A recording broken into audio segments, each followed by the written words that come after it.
நீங்கள் எல்லாரும் எங்களோடு கூட இணைந்து கொண்டு கொஞ்ச நேரம் நம்ம ஆண்டவர் ஆராதிக்க போகிறோம். நீங்கள் விசுவாசித்தால் தேவனுடைய மகிமையை நிச்சயமாய் காண்பீர்கள். அவரை உயர்த்துகிற, அவரை ஆராதிக்கிற எந்த ஸ்தானத்திலும் அவர் இறங்கி வருவேன் என்று சொல்லியிருக்கிறார். நான் விசுவாசிக்கிறேன். நீங்கள் ஆராதிக்கும் பொழுதே ஆண்டவர் உங்களுக்கு ஒரு அற்புதத்தை செய்வார், நன்மையை கொண்டு வருவார், விடுதலையை கொண்டு வருவார், சுகத்தை கொண்டு வருவார். ஒரு வாஞ்சையோட, ஒரு எதிர்பார்ப்போட தேவனுடைய சமூகத்திலே, அப்பா எனக்கு இறங்க மாட்டீரா, எனக்கு ஒரு அற்புதத்தை செய்ய மாட்டீரா என்று அவரை நோக்கி கூப்பிடுகிற ஒவ்வொரு உள்ளங்களும், ஒவ்வொரு இல்லங்களும் நிச்சயமாக அற்புதத்தை பெற்றுக்கொள்ளும். அற்புதத்தை பெற்றுக்கொள்ளாமல் போவதே இல்லை. ஏன்னா அவரை கூப்பிட்டால் அவர் செவி கொடுப்பேன் என்று சொல்லியிருக்கிறார். உங்கள் ஜெபங்களுக்கு செவி கொடுக்கிறவர், உங்களுடைய வேண்டுதலுக்கு செவி கொடுக்கிறவர், உங்களுடைய ஒவ்வொரு எண்ணங்களுக்கும் செவி கொடுக்கிறவர். அவர் நிச்சயமாய் இறங்குவார். ஆமென். அவர் இறங்கினால் நன்மைகள் உண்டு, விடுதலை உண்டு, அற்புதங்கள் நிச்சயமாய் உண்டு. ஆமென். விசுவாசிக்கிறீங்களா? எல்லாம் கொஞ்சம் ரிலாக்ஸ்டா உட்கார்ந்திருப்பீங்கன்னு நினைக்கிறேன். ஒருவேளை சேர்ல உட்காந்து இல்ல சோஃபால உட்காந்து அப்படியே சரிஞ்சு போயிருந்தீங்கன்னா கொஞ்சம் அப்படியே ஸ்டெடியா நில்லுங்க. முடிஞ்சா எழுந்து நின்று ஆண்டவர் ஆராதிங்க. உட்கார்ந்து இருக்கும் பொழுது சில இடங்கள்ல நமக்கு தூக்கம் வரும். கொஞ்சம் அட்டென்ஷன் ப்ளீஸ். எல்லாம் கொஞ்சம் அப்படியே ஒரு ஸ்ட்ரெயிட்டா உட்காருவோம். உங்களால நிற்க முடிந்ததுன்னா நீங்கள் எல்லாரும் எங்களோடு கூட நின்று ஆராதிக்கும்படி உங்களை நாங்கள் உற்சாகப்படுத்துகிறோம். பாருங்க, இன்றைக்கு ஆராதனை முறைமைகள் மாறிவிட்டது. ஆனால் ஆராதனைக்குரியவர் ஒரு நாளும் மாறுகிறதே இல்லை. அவர் நேற்றும் இன்றும் என்றும் மாறாதவராய் இருக்கிறார். ஆமென். காலங்கள் மாறலாம், சூழ்நிலைகள் மாறலாம், ஆராதனை முறைமைகள் மாறலாம். ஆனால் அவர் சொன்னதோ, அவருடைய கிருபையோ, அவருடைய அழைப்போ நம்முடைய வாழ்க்கையிலே மாறுகிறதே இல்லை.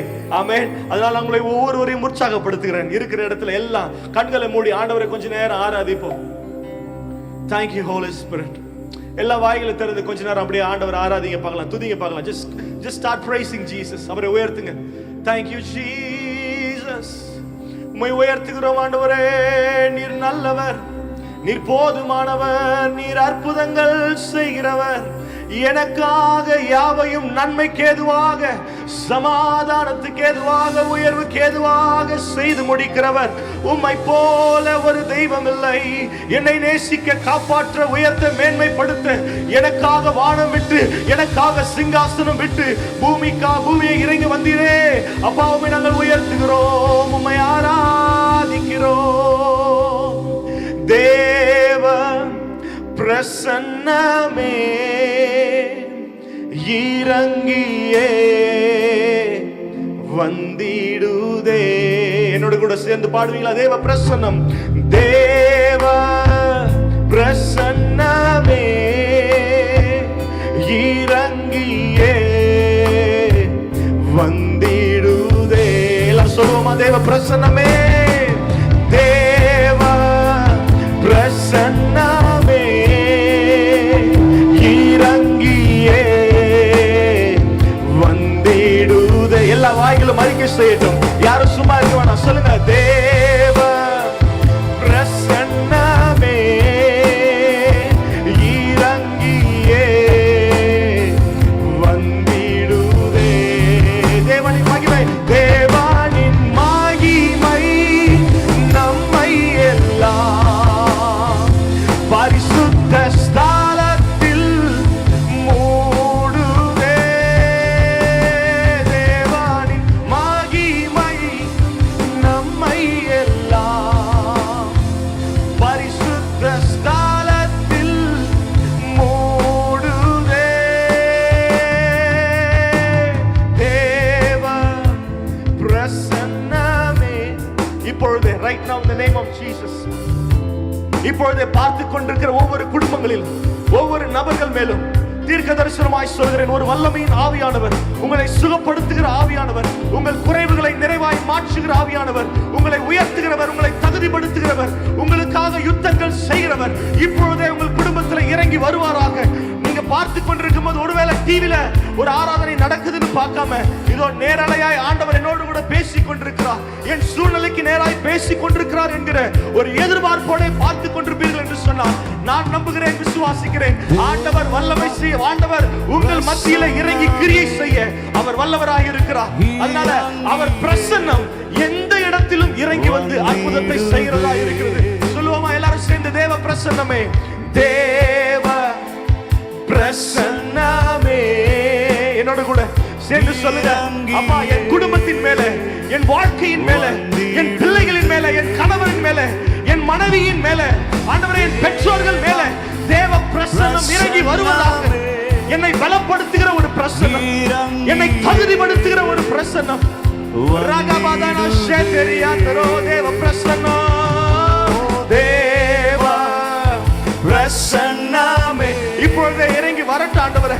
தகுதிப்படுத்திட்டு ஒவ்வொரு குடும்பத்தையும் லகரன ஷேதரியாந்தரோ தேவனின் மகிமை, தேவனின் மகிமை நம்மை எல்லாம் பரிசுத்த ஸ்தலத்தில் மூடுதே. தேவனின் மகிமை நம்மை எல்லாம் பரிசுத்த ஸ்தலத்தில் மூடுதே. தேவ பிரசன்னமே இறங்கியே வந்திடுதே. அக்கினி ஸ்தம்பமாய் மேக ஸ்தம்பமாய் இஸ்ரவேல் ஜனங்களை வழி நடத்தின தெய்வம்.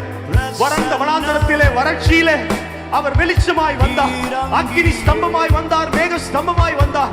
இதை பார்த்து கொண்டிருக்கிற ஒவ்வொரு குடும்பத்தின் மேலும் அவர் அக்கினி ஸ்தம்பமாக மேக ஸ்தம்பமாக உங்கள் சூழ்நிலைகளை மாற்றும்படியாக ஒரு அக்கினி ஸ்தம்பமாய் உங்கள் சூழ்நிலைகளை மாற்றி உங்களை ஆசீர்வதித்து உயர்த்துகிற ஒரு அற்புதத்தின் ஆவியானவர் இப்பொழுது இறங்கி வருவதாக.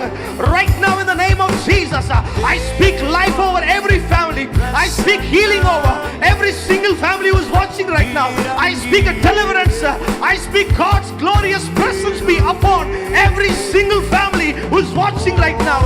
இப்பொழுது விடுதலையை பெற்றுக் கொள்வார்களாக, நன்மையை பெற்றுக் கொள்வார்களாக, சுகத்தை பெற்றுக் கொள்வார்களாக, ஒரு பதிலை பெற்றுக் கொள்வார்களாக. வெகுநாள் ஜெபங்களுக்கு இயேசுவின் நாமத்திலே பதில்கள் வந்து சேருவதாக. ரகபதன ஷேதரியாந்தரோ இறங்கியே வந்திடுதே. சொல்லுங்க, தேவ பிரசன்ன கையை உயர்த்தி, தேவ பிரசன்னமே இறங்கியே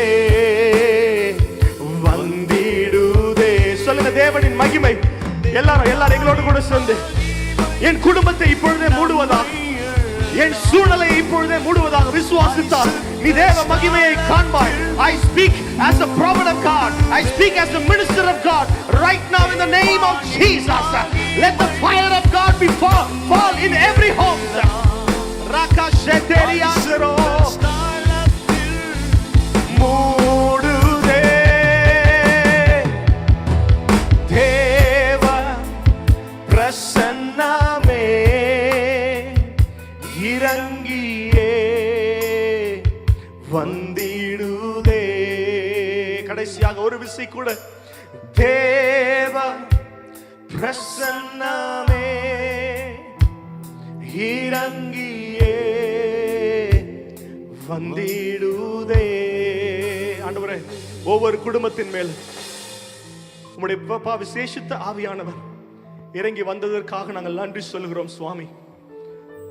ஆண்டவரே, உம்முடைய வல்லமையின் கரம் எங்கள் பிள்ளைகள் ஒவ்வொருவரையும் மூடுவதற்காக நாங்கள் நன்றி சொல்கிறோம். ஆண்டவரே அப்பா, உம்மை உயர்த்துகிற உம்மை ஆராதிக்கிற எந்த ஸ்தானத்திலும் நீர் இறங்கி வருவேன் என்று சொன்னீர். We acknowledge your presence in our midst. உம்மை ஆராதிக்கும் பொழுது நீர் எங்கள் மத்தியில இறங்கி வருகிறீர் சுவாமி. என் குடும்பத்துல நீங்க இறங்கி வந்திருக்கிறீங்க, என் சூழ்நிலைக்கு நேராய் நீங்க இறங்கி வந்திருக்கிறீங்க அப்பா. ஆண்டவரே, இந்த முடக்கப்பட்ட சூழ்நிலையிலும் even in this lockdown period you are still faithful. ஆண்டவரே, இன்னும் ஆண்டவரே உண்மையுள்ளவராய் எங்களை நடத்தி வருகிறீர் சுவாமி. எத்தனை நன்மைகளை எங்கள் வாழ்க்கையில செய்து கொண்டு வருகிறீர், எத்தனை உயர்வுகளை மேன்மைகளை ஆண்டவர் பாருங்க எவ்வளவு அற்புதமா நம்மளுக்கு ப்ரொவைட் பண்ணிக்கிட்டு வரார். இந்த நாட்களிலே எத்தனையோ சாட்சிகளை நாங்கள் கேட்டுக்கொண்டிருக்கிறோம். ஆண்டவர் கைவிடுவதே இல்லை. அதான் அவர் சொல்லியிருக்கிறார், அவருடைய அழைப்பும் அவருடைய கிருபை வரங்களும் நம்முடைய வாழ்க்கைகளிலே அது ஒன்றும் மாறுகிறதே இல்லை. ஆமென். எதற்காக நம்ம கரத்தை பிடித்தாரோ, எதற்காக ஆண்டவர் நம்மை தொட்டாரோ, அந்த நோக்கத்தை நிறைவேற்றாமல் அவர் விடுவதே இல்லை, கைவிடுவதே இல்லை. ஆமென். அன்றைக்கு பிடித்த கரத்தை இன்றைக்கு வரைக்கும் கொண்டு வந்திருக்கிறார்னா உங்களை கடைசி வரைக்கும் கொண்டு செல்லவும் அவர் வல்லவராக இருக்கிறார். ஆமென். கையை உயர்த்தி இருக்கிற இடத்துல சொல்லுங்க, எத்தனை நன்மை நீங்க என் வாழ்வில் செஞ்சீங்க, எத்தனை நன்மை நீங்க என் வாழ்வில் செஞ்சீங்க, எதை கண்டு என்னை நீர் இவ்வளவாய் நேசிச்சீங்க?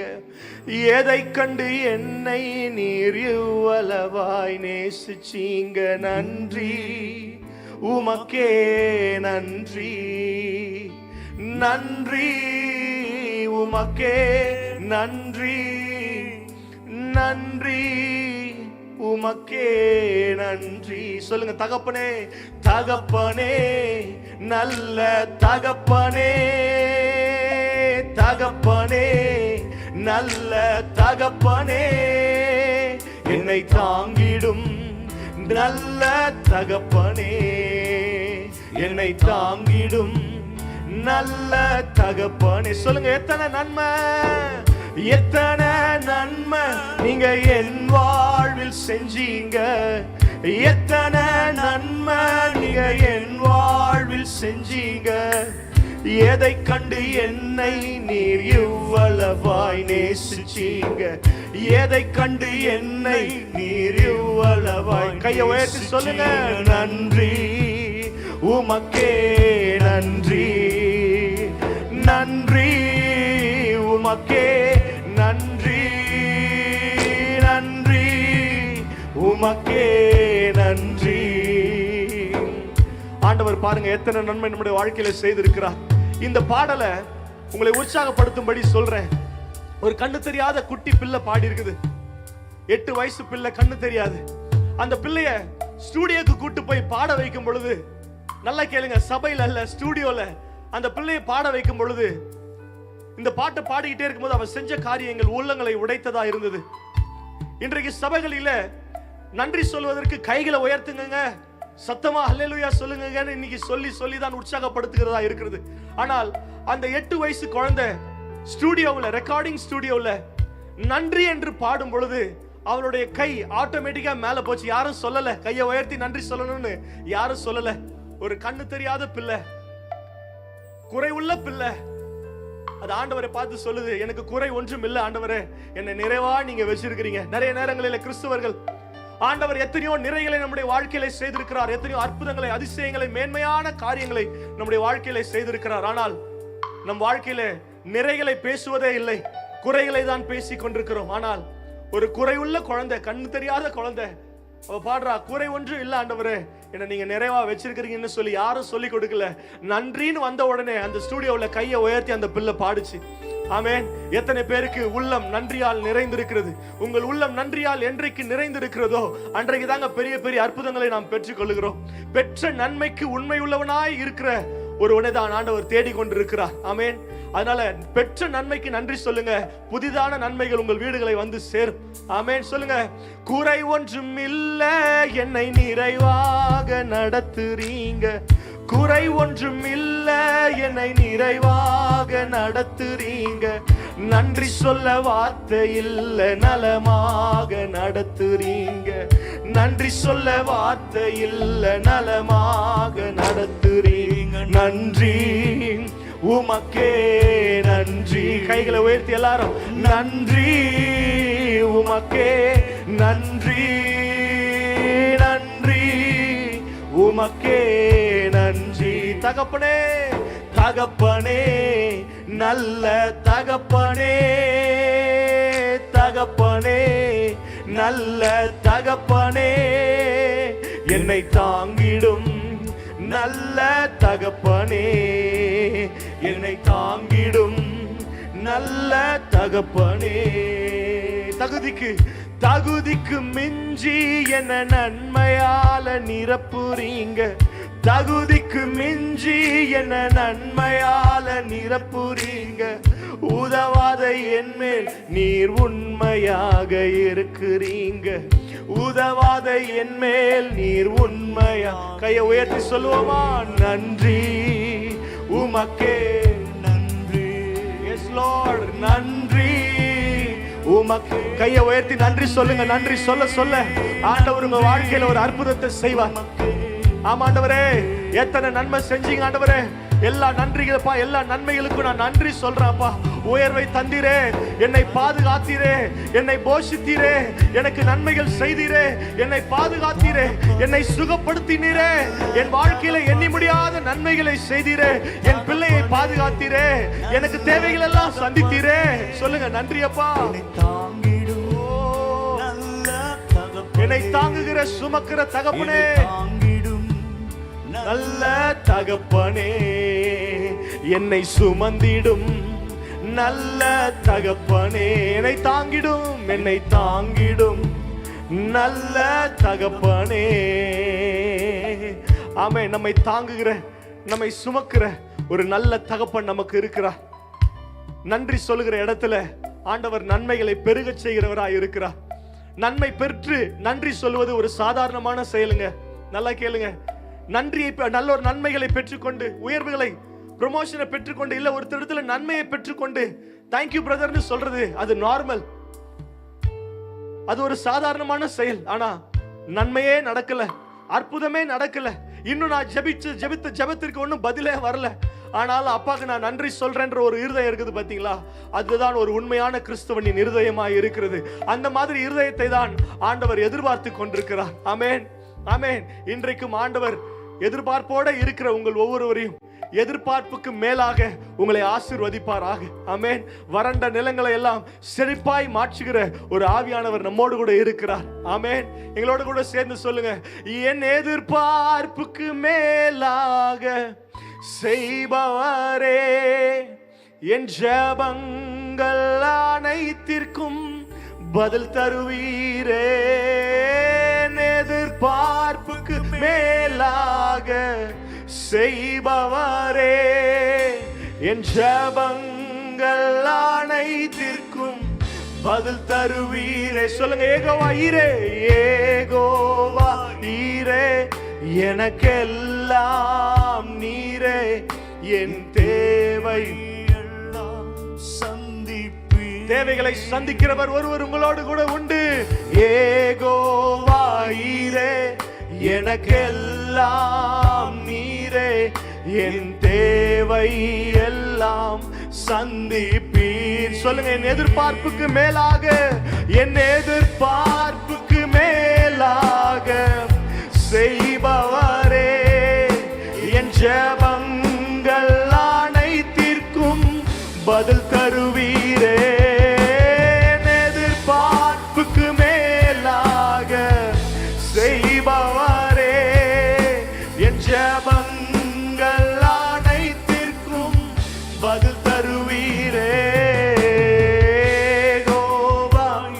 யெகோவா ஈரே, எனக்கு எல்லாம் நீங்க தான்ப்பா. சொல்லுங்க, வாய்களை திறந்து அறிக்கையிடுங்க.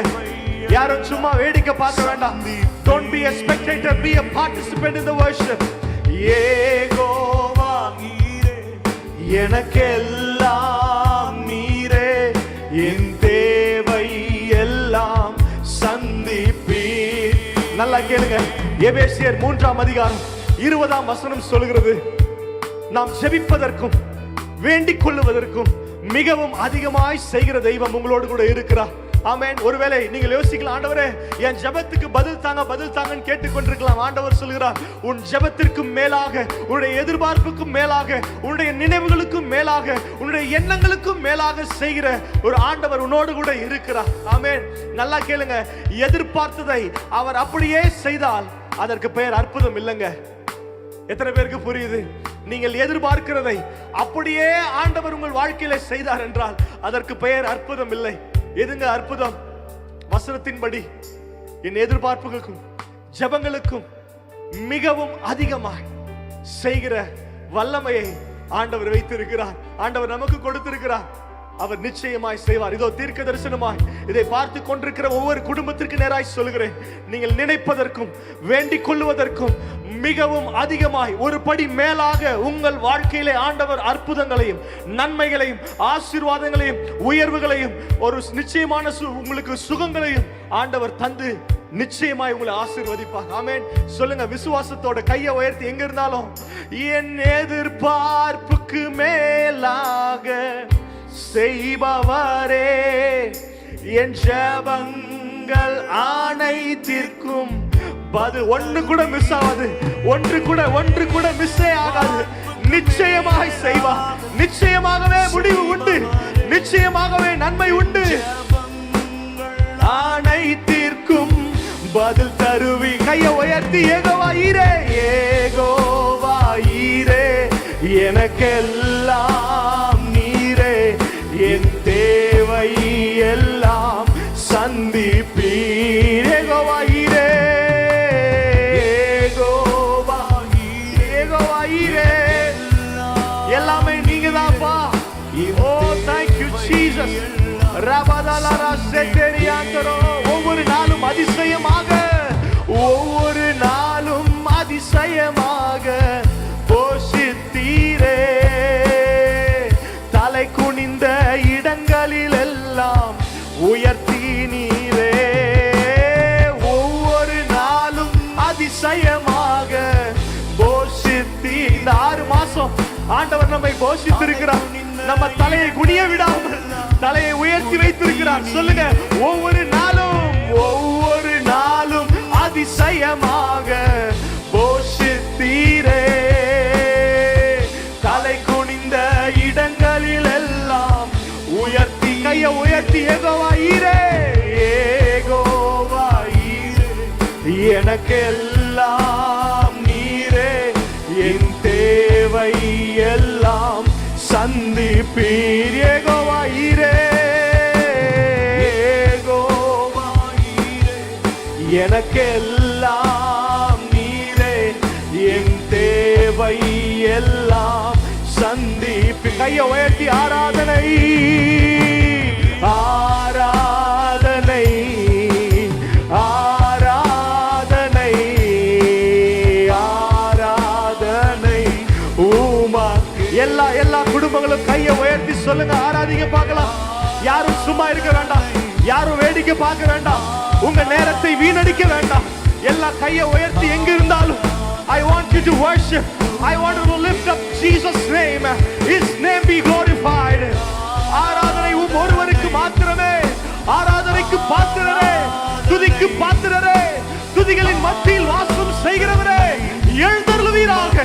Let God arise in our midst. Let God arise in our nation. Let God arise in India. Let God arise in Chennai. Let God arise in Tamil Nadu. சொல்லுங்க, ஆராதனை உமக்கே. ஆராதனை, ஆராதனை, ஆராதனை உமக்கே. நம்புவேன் என் இயேசுவை, நம்புவேன் என் இயேசு ஒருவரை. சொல்லுங்க, வாய்களை திறந்து விசுவாசத்தோட, என் இயேசு ஒருவரை மாத்திரமே நம்புவேன். அவரை நம்புகிற மனுஷன் அவன் பாக்கியவான். அவன் வெட்கப்பட்டு போவதில்லை. வாய்களை திறந்து அறிக்கை செய்யுங்க. சொல்லுங்க, நம்புவேன், நம்புவேன், நம்புவேன் என் இயேசு ஒருவரை. நான் நம்புவேன் என் இயேசு ஒருவரை. என் பாதை எல்லாம் அந்தகாரம் சூழ்ந்தாலும், வாழ்க்கை முடிந்தது மறுவாழ்வு இல்லை என்றாலும். சொல்லுங்க, என் பாதை எல்லாம் அந்தகாரம் சூழ்ந்தாலும், வாழ்க்கை முடிந்தது மறுவாழ்வு இல்லை என்றாலும், நான் நம்புவதற்கு ஒன்றும் இல்லை என்றாலும், ஓ நம்புவேன் என் இயேசு ஒருவரை. சொல்லுங்க, நான் நம்புவதற்கு ஒன்றும் இல்லை என்றாலும், நம்புவேன் என் இயேசு ஒருவரை. கையை உயர்த்தி சொல்லுங்க, நம்புவேன் என் இயேசு ஒருவரை. எல்லா வாய்களும் அறிக்கை செய்யட்டும். எல்லாம் குடும்பமாய் அறிக்கை செய்யுங்க. குடும்பமாய் இணைந்திருக்கிற ஒவ்வொருவரையும் உற்சாகப்படுத்துகிறேன். wherever you are, come on, start saying, Lord, I trust in you. Lord, I depend on you. Lord, I trust in you alone.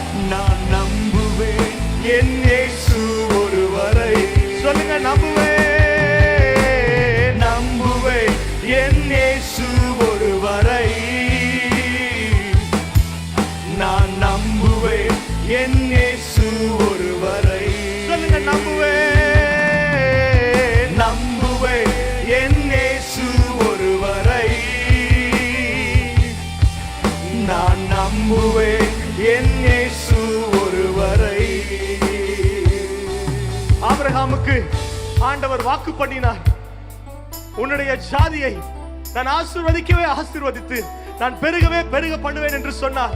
ஆனால் அந்த வாக்குத்தத்தம் நிறைவேறுவதற்கு முதல்ல என்னங்க வேணும்? அவருக்கு முதல்ல தேவையானது ஒரு குழந்தை. என்னுடைய சந்ததி ஆசீர்வதிக்கப்பட வேண்டும் என்றால் அவருக்கு ஒரு குழந்தை வேண்டும். ஆனால் வசனம் சொல்கிறது, சாராளுடைய கர்ப்பம் செத்து போனது, ஆபிரகாமுடைய சரீரமும் செத்து போனது, பலன் இல்லை. 100 வயதில் ஒரு அற்புதம் நடக்குமா? நன்மை நடப்பதற்கு ஒரு சாத்திய கூரை இல்லாமல் இருக்கலாம். இதை பார்த்து கொண்டிருக்கிற தேவ ஜனமே, உன்னுடைய வாழ்க்கையிலே நன்மை நடக்காமல் இருக்கலாம், நன்மை நடப்பதற்கான ஒரு வழியும் தெரியாமல் இருக்கலாம். எப்படி நடக்கும் என்று சுற்றி இருக்கிறவர்கள் கேள்வி கேட்கிறது மாத்திரமல்ல, நீயே உன்னை பார்த்து கேள்வி கேட்டுக் கொண்டிருக்கிறாய். இது எப்படி நடக்கும்? இந்த நன்மை எப்படி நடக்கும்? இந்த வழி எப்படி திறக்கும்? இந்த வாசல் எப்படி எனக்காக திறக்கும்னு சொல்லி சந்தேகத்தோட இருப்பீங்கன்னு சொன்னா, இது ஆண்டவர் உங்களை பார்த்து சொல்கிறார், நீ நம்புவதற்கு ஒன்றும் இல்லை என்றாலும் நீ ஆண்டவரை நம்பும் பொழுது அவர் உனக்காக வழி வாசல்களை திறந்து கொடுப்பார், அற்புதங்களை செய்வார். 1000 பேருக்கு நடக்காத அற்புதம் உனக்கு மாத்திரம் நடக்கும். 1000 பேருக்கு திறக்காத வழிகள் உனக்கு மாத்திரம் திறக்கும். ஏன்னா நம்புகிறவன் பாக்கியவான் என்று சொல்லியிருக்கிறார். ஆமென். நல்லா இருக்கிற இடத்துல பாருங்க, நான் திரும்ப திரும்ப சொல்றேன், ஆண்டவர் நிச்சயமா நீங்கள் ஆராதிக்கும் பொழுது இறங்கி வந்து கிரியை செய்ய வல்லவராக இருக்கிறார்.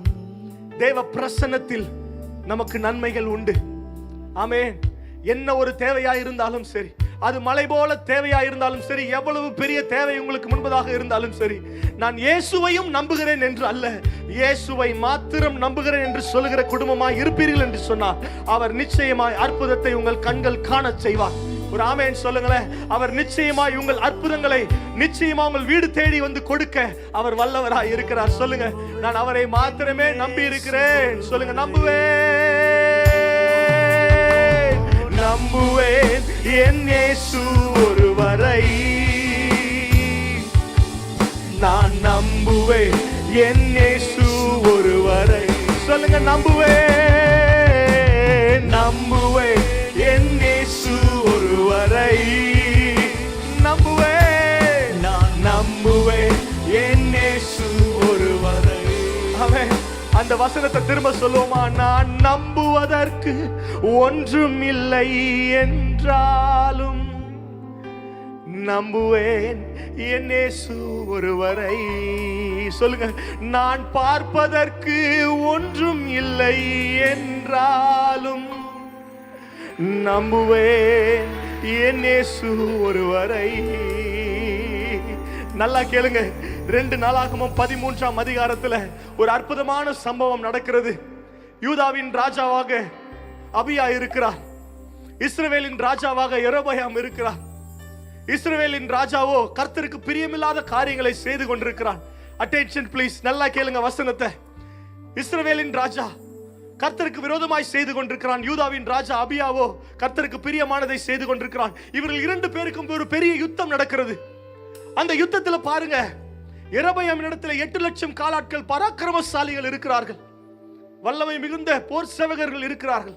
ஆனால் யூதா கோத்திரமோ வெறும் 4 லட்சம் பராக்கிரமசாலிகளை கொண்டிருக்கிறது.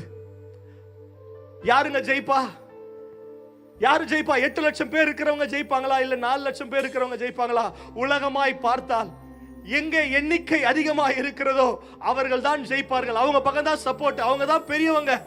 ஆனா இந்த வசனம் சொல்லுகிறது, 13ஆம் அதிகாரம் 18ஆம் வசனம் சொல்லுகிறது, அப்படியே இஸ்ரவேல் புத்திரர் அக்காலத்திலே தாழ்த்தப்பட்டார்கள். நல்லா கேளுங்க, இஸ்ரவேல் ஜனங்களும் கர்த்தருடைய ஜனங்கள் தான், யூதாவும் கர்த்தருடைய ஜனம் தான். ஆனா சீக்ரெட் என்ன தெரியுமா? அந்த வசனம் சொல்லுகிறது, 2 நாளாகமம் 13ஆம் அதிகாரம் 18ஆம் வசனம் சொல்லுகிறது, அப்படியே இஸ்ரவேல் புத்திரர் அக்காலத்திலே தாழ்த்தப்பட்டார்கள், ஆனால் யூதா புத்திரரோ தங்கள் பிதாக்களின் தேவனாகிய கர்த்தரை சார்ந்து கொண்டதினால் மேற்கொண்டார்கள். ஆமென், ஆமென். நல்லா கேளுங்க, எண்ணிக்கை அதிகமாக இருப்பதனால் நாம் ஜெயிப்பதில்லை. நம்மிடத்தில் எண்ணிக்கைகள், பணமோ, பேங்க் பேலன்ஸோ, நம்மை சப்போர்ட் பண்ணுகிறவர்களோ, இல்லை பெரிய கூட்டமாக இருக்கிறவர்களோ ஜெயிப்பார்கள் என்பதிலே ஒரு பெரிய இது இல்லை. யாருங்க ஜெயிப்பா? கர்த்தரை யார் சார்ந்து கொண்டிருக்கிறார்களோ அவர்கள் மேற்கொள்ளுவார்கள். நான் இதோ தீர்க்க தரிசனமாய் சொல்கிறேன், கர்த்தரை சார்ந்து கொள்ளுகிற குடும்பம், கர்த்தரை சார்ந்து கொண்டிருக்கிற உங்களுடைய வாழ்க்கை நிச்சயமாய் மேற்கொள்ளுகிற வாழ்க்கையாக இருக்கும். ஒரு ஆமென் சொல்ல மாட்டீங்களே? நிச்சயமாக நீங்கள் மேற்கொள்ளுவீர்கள், நிச்சயமாக நீங்கள் ஜெயிப்பீர்கள். ஒருவேளை எண்ணிக்கை உங்களிடத்துல கம்மியா இருக்கலாம், பேங்க் பேலன்ஸ் கம்மியாயிட்டே வருது பாஸ்டர், என்ன செய்யறதுன்னு தெரியல, இது என்னவாய் முடியும் என்று தெரியல, கவுண்ட் எல்லாம் ரொம்ப கம்மியா இருக்கு பாஸ்டர். ஒருவேளை மறைக்கப்பட்ட எத்தனையோ காரியங்கள் இருக்கலாம், அவரிடத்தில் ஒன்றும் மறைக்கப்படுவதில்லை. கர்த்தரை சார்ந்து கொண்ட யூதா ஜனம் மேற்கொண்டது போல கர்த்தரை சார்ந்து கொண்டிருக்கிற இந்த ஒவ்வொரு குடும்பமும் நிச்சயமாய் மேற்கொள்ளும், நிச்சயமாய் அற்புதத்தை காணும், நிச்சயமாக ஒரு வெற்றியை உங்கள் கண்கள் காணும். ஆமென். 1 சாமுவேல் 17ஆம் அதிகாரத்துல எல்லாருக்கும் தெரிஞ்ச ஒரு ஒரு ஒரு ஒரு கதையை நம்ம பார்க்கிறோம். தாவீதுக்கும் கோலியாத்துக்கும் ஒரு பெரிய ஒரு யுத்தம் நடக்கிறது. எல்லாரும் பயந்து போய் உட்கார்ந்து இருக்கிறார்கள். நல்லா கேளுங்க, வசனத்தை கேளுங்க. ஆண்டவர் உங்களுக்கு ரேமாவாக இந்த வசனத்தை கொடுப்பார், கொடுத்து கொண்டிருக்கிறார். அந்த வசனத்துல ஒரு பெரிய யுத்தம். எல்லாருக்கும் இந்த கதை தெரியுங்க. we all know the story, but I want to speak something prophetic over your life today. நல்லா கேளுங்க, அந்த வசனம் சொல்லுது, தாவீது சவுலை நோக்கி சொல்லுகிறார், இவன் நிமித்தம் ஒருவனுடைய இருதயம் கலங்க வேண்டியதில்லை. இந்த கோவிட் சிச்சுவேஷனை குறித்து ஒருவனுடைய இருதயம் கலங்க வேண்டியதில்லை. உன்னை எதிர்க்கிறவனை குறித்து ஒருவனுடைய இருதயம் கலங்க வேண்டியதில்லை. ஒருவேளை பல எதிர்ப்புகளோட, பல வேதனைகளோட, பல சூழ்ச்சிகளின் மத்தியிலே நீங்கள் இருப்பீர்கள் என்று சொன்னால் ஆண்டவர் உங்களை பார்த்து சொல்கிறது, இதன் நிமித்தம் உன் இருதயம் கலங்க வேண்டியதில்லை. கர்த்தர் உனக்காக யுத்தம் செய்வார், அவர் உன்னோடு கூட இருக்கிறார். ஆமென். நாம் செய்ய வேண்டியதெல்லாம் ஒன்றே ஒன்றுதான். கையை உயர்த்தி சொல்லுங்க, நம்புவேன் என் இயேசு ஒருவரை, நான் நம்புவேன் என் இயேசு ஒருவரை. கதவுகள் திறந்தாலும் திறக்காவிட்டாலும், அற்புதம் நடந்தாலும் நடக்காவிட்டாலும், பேலன்ஸ் குறைஞ்சு கொண்டே வந்தாலும், எல்லாம் என் பலவீனங்கள் இன்னும் பெருகி கொண்டே போனாலும் நான் சொல்லுவேன், நம்புவேன் என் இயேசு ஒருவரை. சொல்லுங்க, வாய்களை திறந்து கையை உயர்த்தி, நம்புவேன் என் இயேசு ஒருவரை, நான் நம்புவேன் என் இயேசு ஒரு. எல்லா கையை உயர்த்தி கடைசியாக சொல்லுங்க, நம்புவேன் என். யூதா ஜனம் சார்ந்து கொண்டதே இப்பொழுதே சார்ந்து கொள்ளுங்க. அப்பாவை சார்ந்து கொள்ளுகிற குடும்பம், அப்பாவை சார்ந்து கொள்ளுகிற வாழ்க்கை நிச்சயமாய் அற்புதத்தை காணும். சொல்லுங்க, நம்புவேன், நம்புவேன் என் இயேசு ஒருவரை. வாய்களை திறந்து அறிக்கை இடுங்க, அற்புதத்தை ஆண்டவர் இப்பொழுதே செய்து முடிப்பாராம். நம்புவேன், நம்புவேன் என் இயேசு ஒருவரை, நான் நம்புவேன் என் இயேசு ஒருவரை. அவர் நாமத்தை உயர்த்துவோம். அவர் நாமமே, அவர் நாமமே மதுரமதே, அவர் நாமத்தில் சுகமுண்டே, அவர் நாமமே மதுரமதே, அவர் நாமத்தில் சுக. சொல்லுங்க, இயேசு நாமம், இயேசு நாமம், இயேசு நாமம், இயேசு நாமம், இயேசு நாமம், இயேசு நாமம், இயேசு நாமம் வாழ்கவே. கையை உயர்த்தி, இயேசு என்னை வாழ வைக்கிற நாமம், என்னை உயர்த்துகிற நாமம், என்னை மேன்மைப்படுத்துகிற நாமம், எல்லா நாமங்களுக்கும் மேலான நாமம், அந்த நாமம் வாழ்க. சொல்லுங்க, இயேசு நாமம், இயேசு நாமம், இயேசு நாமம், இயேசு நாமம், இயேசு நாமம், இயேசு நாமம், இயேசு நாமம் வாழ்கவே. சொல்லுங்க, அவர் நாமமே, அவர் நாமமே மதுரமதே, அவர் நாமத்தில் சுகம். இப்பொழுதே சுகம் உண்டாவதாக. அவர் நாமமே, எஸ் லார்ட், உச்சன் தலை முதல் உள்ளங்கால் வரை தேவனுடைய மகிமையின் பிரசன்னம் இறங்கி வருவதாக. சொல்லுங்க, அவர் நாமமே, அவர் நாமமே மதுரமதே, அவர் நாமத்தில் சுக. கையை உயர்த்தி சொல்லுங்க, இயேசு நாமம், இயேசு நாமம், இயேசு நாமம், இயேசு நாமம், இயேசு நாமம், இயேசு நாமம், இயேசு நாமம்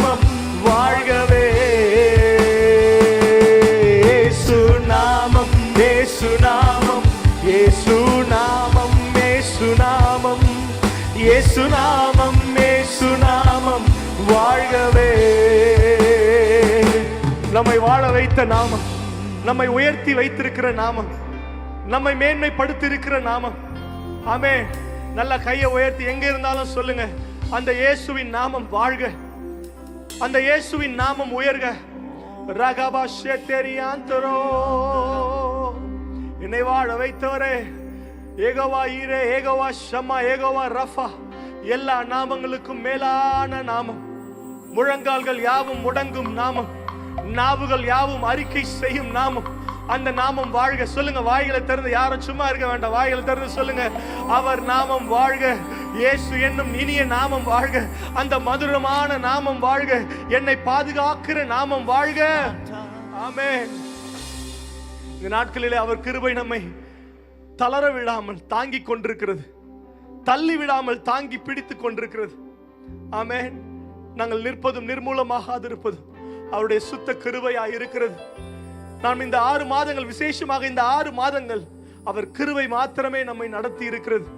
நல்லா கேளுங்க. எத்தனையோ ஊழியர்களிடத்தில் நான் பேசினேன் இந்த காலங்களில். அப்ப அவங்க சொன்னதெல்லாம் ஒண்ணுதான், பாஸ்டர், நம்ம ஓடுனாலும் அவர் தான் போஷிக்கிறாரு, அறைக்குள்ளே உட்கார்ந்து இருந்தாலும் பூட்டப்பட்டிருந்தாலும் அவர் தான் போஷிக்கிறார் என்று எத்தனையோ ஊழியர்கள் சொன்னதை கேட்டேன். அவர் உண்மை உள்ளவர். அவர் கிருபை கடைசி வரைக்கும் நம்மை நடத்துகிறதா இருக்கிறது. இந்த நாட்களில் நல்லா நினைத்து பாருங்க. நாம் ஜெபிக்க வேண்டியதெல்லாம், ஆண்டவரே கார் கொடுங்க, எனக்கு வீடு கொடுங்க, எனக்கு அது கொடுங்க, இது கொடுங்க இல்ல. இன்றைக்கு நாம் ஜெபிக்க வேண்டியதும் ஆண்டவரிடத்தில் கேட்க வேண்டியதும் என்ன தெரியுமா? ஆண்டவரே எனக்கு புது கிருபைகளை கொடுங்க ஆண்டவரே. அதனால்தான் வசனம் சொல்கிறது, அவர் கிருபைக்கு மேலாய் கிருபை அளிக்கிற தெய்வமாய் இருக்கிறார். அந்த கிருபை எல்லாவற்றையும் உங்கள் வாழ்க்கையிலே கொண்டு வந்து சேர்க்கிறதா இருக்கிறது. ஆமென். இருக்கிற இடத்துல ஒரு ஜெபமாக, இது ஒரு பாடலாக அல்ல, இதை ஒரு ஜெபமாக நீங்கள் பாடும்படி உற்சாகப்படுத்துறேன். சொல்லுங்க, உங்க கிருபை வேண்டுமே, உங்க கிருபை போதுமே, உங்க கிருபை இல்லாமல் நான் ஒன்றும் இல்லையே, உங்க கிருபை வேண்டுமே, உங்க கிருபை போதுமே, உங்க கிருபை இல்லாமல் நான் ஒன்றும் இல்லையே. இயேசுவே, என்னை அழைத்தவரே, என்னை தொட்டவரே, நீர் இல்லாமல் நான் இல்லையே. சொல்லுங்க, எத்தனை பேர் சொல்ல முடியும்? என்னை அழைத்தவரே, என்னை தொட்டவரே, நீர் இல்லாமல், இயேசு இல்லாமல் நான் இன்றைக்கு இல்லையே. சொல்லுங்க, நான் வாழ்ந்தது உங்க கிருபை, நான் வளர்ந்ததும் உங்க கிருபை, என்னை உயர்த்தி வைத்தீரே உம் கிருபையே. உயர்த்தி வைத்தவங்க மாத்திரம் சொல்லுங்க, நான் வாழ்ந்தது உங்க கிருபை, நான் வளர்ந்ததும் உங்க கிருபை, என்னை உயர்த்தி வைத்தீரே உம் கிருபையே. கையை உயர்த்தி, உங்க கிருபை வேண்டுமே, உங்க கிருபை போதுமே, உங்க கிருபை இல்லாமல் நான் ஒன்றும் இல்லையே, உங்க கிருபை வேண்டுமே, உங்க கிருபை போதுமே. எஸ் லார்ட், உங்க கிருபை நான் ஒன்றும் இல்லையே. இயேசுவே,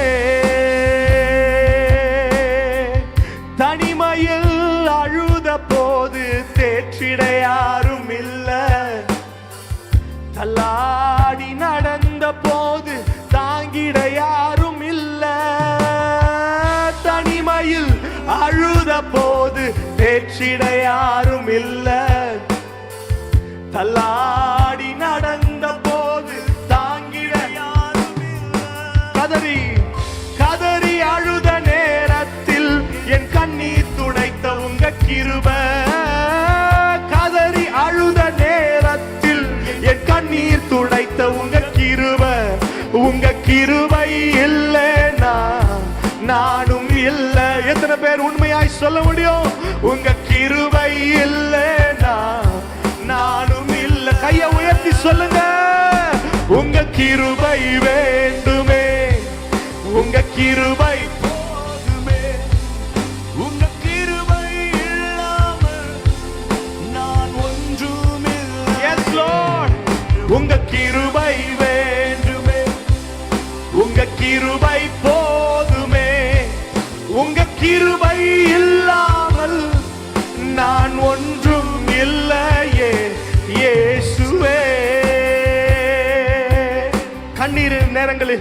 கைவிடப்பட்ட சூழ்நிலைகளில் ஆண்டவர் உங்களுக்கு கரத்தை பிடித்து ஒரு அற்புதத்தை செஞ்சு கிருபையை கொடுத்து உயர்த்தி வச்சிருக்கிறார். இதுவரை நடத்தி வந்தவர், இதுவரை அற்புதமாய் கிருபை கொண்டு காத்தவர், இனிமேலும் அற்புதமாய் நடத்துவார், மேன்மைப்படுத்துவார். எனக்கு யார் உதவுவார் என்று சொன்ன பொழுதெல்லாம் இந்த கிருபை உங்களை வந்து தேடி தொட்டு சுகமாக்கி உயர்த்தி வைத்திருக்கிறது. நல்லா கேளுங்க, நாம் எங்கே துவங்கினோம், நாம் யாராய் துவங்கினோம் என்பது மற்றவர்களுக்கு தெரியாமல் இருக்கலாம், நமக்கு நல்லாவே தெரியும். அப்படிதானே? இன்றைக்கு நம்மை பார்த்து பல மேன்மையான காரியங்களை சொல்லலாம், பல உயர்வான காரியங்களை பலர் பேசலாம்.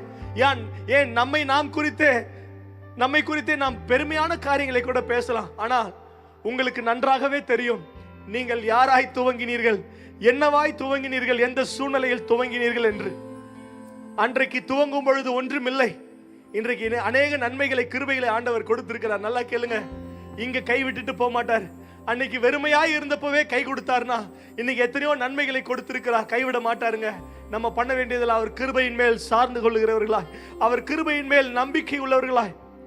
அவன் தாவீது சொல்கிறார் பாருங்க, அவர் கிருபையின் மேல் நான் நம்பிக்கையாக இருக்கிறேன். ஆமென். சொல்லுங்க, தனிமையில் அழுத பொழுது, தள்ளாடி நடந்த பொழுது ஆண்டவருடைய கிருபை நம்மை தாங்கி இருக்கிறது. ஒருவேளை கண்ணீரின் பாதையில் இதை பார்த்து கொண்டிருப்பீங்கன்னு சொன்னா அவர் கிருபை உங்களுக்கு போதும். உங்கள் திராணிக்கு மேலாக அவர் உங்களை சோதிக்க மாட்டார்.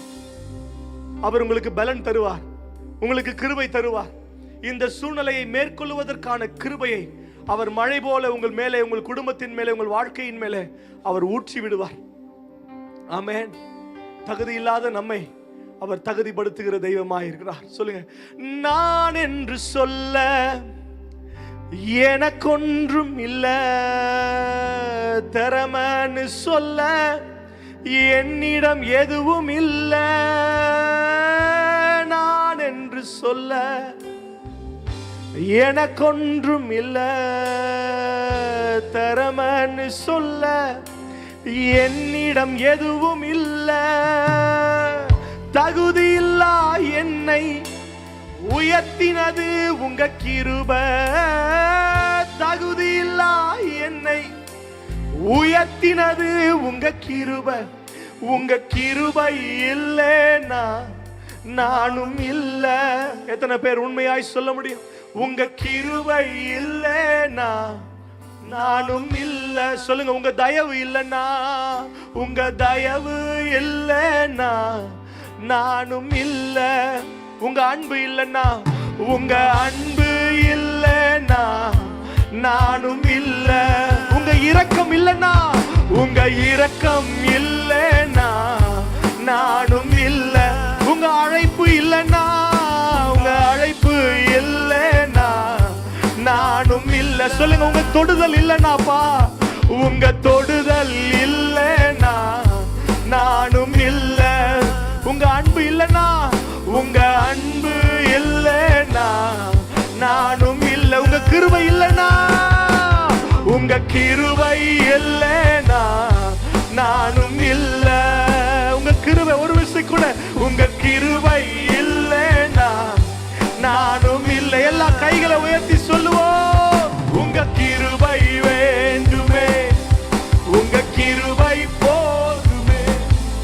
உங்க கிருபை இல்லாமல் நான் ஒன்றுமில்லையே. உங்க கிருபை வேண்டுமே, உங்க கிருபை போதுமே. உங்க கிருபை இல்லாமல் நான் ஒன்றும் இல்லையே இயேசுவே.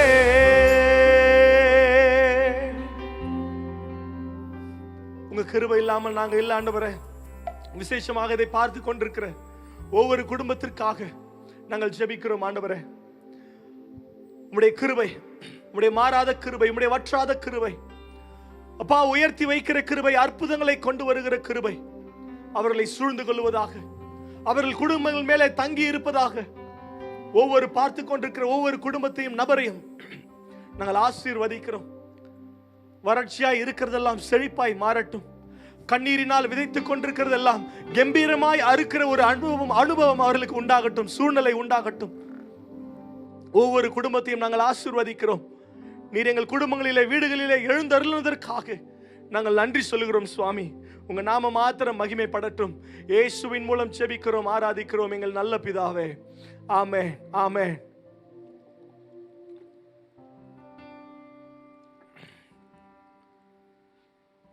ஹல்லேலூயா, பிரைஸ் தி லார்ட். ஒரு விசை கூட உங்கள் ஒவ்வொருவரையும் இயேசுவின் இனிய நாமத்தினாலே நான் வாழ்த்துகிறேன். நிறைய நேரங்களில் நம்ம பிரசங்கத்துக்கு உட்காருவதில்லை, பிரசங்கம் பண்ணுவதற்கு பிரசங்கமா ஓகே நாங்கள் கிளம்புறோம் அப்படின்ற மாதிரி போயிடுவோம். ஆனால் நான் நம்புகிறேன் இன்றைக்கு நிச்சயமாகவே ஆண்டவர் தீர்க்க தரிசனமாய் ஒவ்வொரு குடும்பங்களுடனும் பேசுவார். தீர்க்க தரிசனமாய் ஒவ்வொரு சூழ்நிலைக்கு நேராய் ஆண்டவர் பேசுவார் என்பதில் நான் நிச்சயமாய் சந்தேகமே இல்லை, எனக்கு சந்தேகமே இல்லை. ஆண்டவர் வார்த்தையின் மூலமாக ஒவ்வொருவரையும் உற்சாகப்படுத்துவார் என்று நான் நம்புகிறேன். தேவனுடைய சமூகத்தில் தரித்திருக்கிறவர்கள் ஒரு நாளும் வெட்கப்பட்டு போகிறதே இல்லை. இப்படி கூட சொல்லலாம், தேவனுடைய சமூகத்திலே, தேவ பிரசன்னத்திலே தலை குனிகிறவர்கள் மனிதர்கள் முன்பதாக ஒரு நாளும் தலை குனிவதே இல்லை. ஆமென். தேவனுடைய பிரசன்னத்திலே தங்களை தாழ்த்துகிறவர்கள் மனிதனுடைய பிரசன்னத்திலே, மனிதன் சுற்றி பார்க்கிற இடங்களிலே அவன் தோற்று போனதாகவோ, அவன் தலை குனியப்பட்டதாகவோ, அவமானப்பட்டதாகவோ சரித்திரமே இல்லை. ஒருவேளை அப்படி ஒரு அனுபவமும் இருந்தாலும் அந்த அனுபவத்தை உங்களுக்கு ஆண்டவர் ஆசீர்வாதமாக, உயர்வாக, மேன்மையாக, ஆண்டவர் உங்களை சாட்சி சொல்கிற ஒரு வாழ்க்கையாக ஆண்டவர் உங்களுக்கு மாற்றி கொடுப்பாராக. ஆமென். இதில் இணைந்திருக்கிற ஒவ்வொருவரையும் நான் ஒரு விஷயம் கூட வாழ்த்துகிறேன், வரவேற்கிறேன். ஆண்டவர் உங்களோடு கூட பேசுவார் என்று நம்புகிறேன். எங்களோடு கூட இணைந்ததற்காக உங்களுக்கு நாங்கள் நன்றி சொல்கிறோம். இன்னும் கொஞ்ச நேரம் நீங்கள் இணைந்திருங்க. தேவ வசனத்தை பெற்றுக்கொண்டு நீங்கள் போகும்படி உங்கள் ஒவ்வொருவரையும் நாங்கள் உற்சாகப்படுத்துகிறோம்.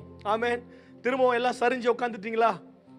எல்லாம் நல்லா நிமிர்ந்து உட்காருங்க பார்க்கலாம். சரிஞ்சு உட்கார்ந்தவங்களாம் எழுந்து உட்காருங்க பார்க்கலாம். அங்கே இங்கே உட்காந்து வேடிக்கை பார்த்துட்டு இருக்கிறவங்களாம் நேராக எழுந்து போய் பைபிளை கொண்டு வந்து முன்னாடி வைங்க. சரியா? எங்கே இருக்குதுன்னு தட்டி தூசெல்லாம் தட்டி கொண்டு வாங்க. சரி, நீங்க அப்படிலாம் இல்லை, நல்ல வேதத்தை வாசிக்கிற குடும்பங்கள், வேதத்தின் மேலே பிரியமாக இருக்கிற குடும்பங்கள் என்று நான் நம்புகிறேன். வசனத்தை எடுத்துக்கொள்ளுங்க, பைபிளை எடுத்துக்கொள்ளுங்க. இன்றைக்கு நாம் சில வசனங்களை தியானிக்க போகிறோம். ஆண்டவர் நம்மோடு கூட பேசுவார் என்று நம்புகிறேன். ஒரு விசை கூட என்னை அழைத்த பாஸ்டர் ஆஸ்பான் அவங்களுக்கு நாங்கள் நன்றி சொல்கிறோம். இங்கே இருக்கிற ஒவ்வொரு லீடர்ஸையும் ஆண்டவர் ஆசீர்வதிப்பாராக, ஒவ்வொரு மூப்பர்களையும் ஆண்டவர் ஆசீர்வதிப்பாராக. அவர்கள் செய்கிற ஊழியங்களை ஆண்டவர் இன்றைக்கு இருப்பதை காட்டிலும் 1000 மடங்கு உயர்த்தி ஆசீர்வதித்து மேன்மைப்படுத்தி தேசங்களுக்கு ஆசீர்வாதமாய் வைப்பாராக என்று சொல்லி நான் வாழ்த்துகிறேன், ஆசீர்வதிக்கிறேன். ஆமென். கர்த்தரை சார்ந்து கொள்ளுகிறவர்கள் ஒரு நாளும் வெட்கப்பட்டு போகிறதில்லை. கர்த்தரை நம்புகிறவர்கள் ஒரு நாளும் தாழ்த்தப்பட்டு போகிறதில்லை. கர்த்தரையே தெய்வமாய் கொண்ட ஜனம் பாக்கியமானது என்று சொல்லி வசனம் சொல்லிக் கொண்டிருக்கிறது. இந்த நாட்களிலே நல்ல கேளுங்க, இந்த 6 மாதங்கள் எத்தனையோ காரியங்களை, இதுவரைக்கும் நாம் காணாத காரியங்களை, இதுவரைக்கும் நம்ம எக்ஸ்பீரியன்ஸ் பண்ணாத காரியங்களை நம்முடைய வாழ்க்கைகளை பார்த்து கொண்டே இருந்தோம். எல்லாருக்கும் ஷாக்கிங்காக இருந்துச்சு. என்னடா இது, இந்த நேரத்தில் நிறைய பிரசங்கங்களை கூட கேட்டோம். ஆண்டவர் உன்னை உயர்த்துவார், ஆசீர்வதிப்பார்னு நிறைய பேர் கேட்டாங்க. ஏங்க சும்மா இருங்க, அப்படிலாம் வசனம் சொல்லாதீங்க, வாக்குத்தத்த வசனத்தெல்லாம் சொல்லாதீங்க. எனக்கு ஒரு பிரதர் அப்படிதான் மெசேஜ் பண்ணார், வாக்குத்தத்த வசனத்தெல்லாம் சொல்லாதீங்க, இந்த நேரத்தில் எப்படி அதெல்லாம் நிறைவேறும், இந்த நேரத்தில் எப்படி அதெல்லாம் நடக்கும். நல்லா கேளுங்க, உங்கள் விசுவாசத்தை தட்டி எழுப்பும்படி சொல்லுகிறேன். வனாந்தரத்திலே தான் அவர் வல்லமையை அதிகமாய் அவர் செயல்படுத்துகிறவராய் இருக்கிறார். நல்லா கேளுங்க, எல்லாம் நார்மலா இருந்து, when everything is normal, God is doing a miracle in your life. That is a normal miracle. Do you know what is a supernatural miracle?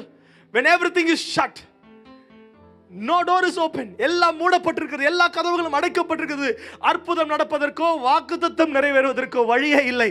அங்கே ஆண்டவர் ஒரு வழியை உண்டு பண்ணுவார் பாருங்க, அதுதான் சூப்பர் நேச்சுரல் மிரக்கல். ஆமென்.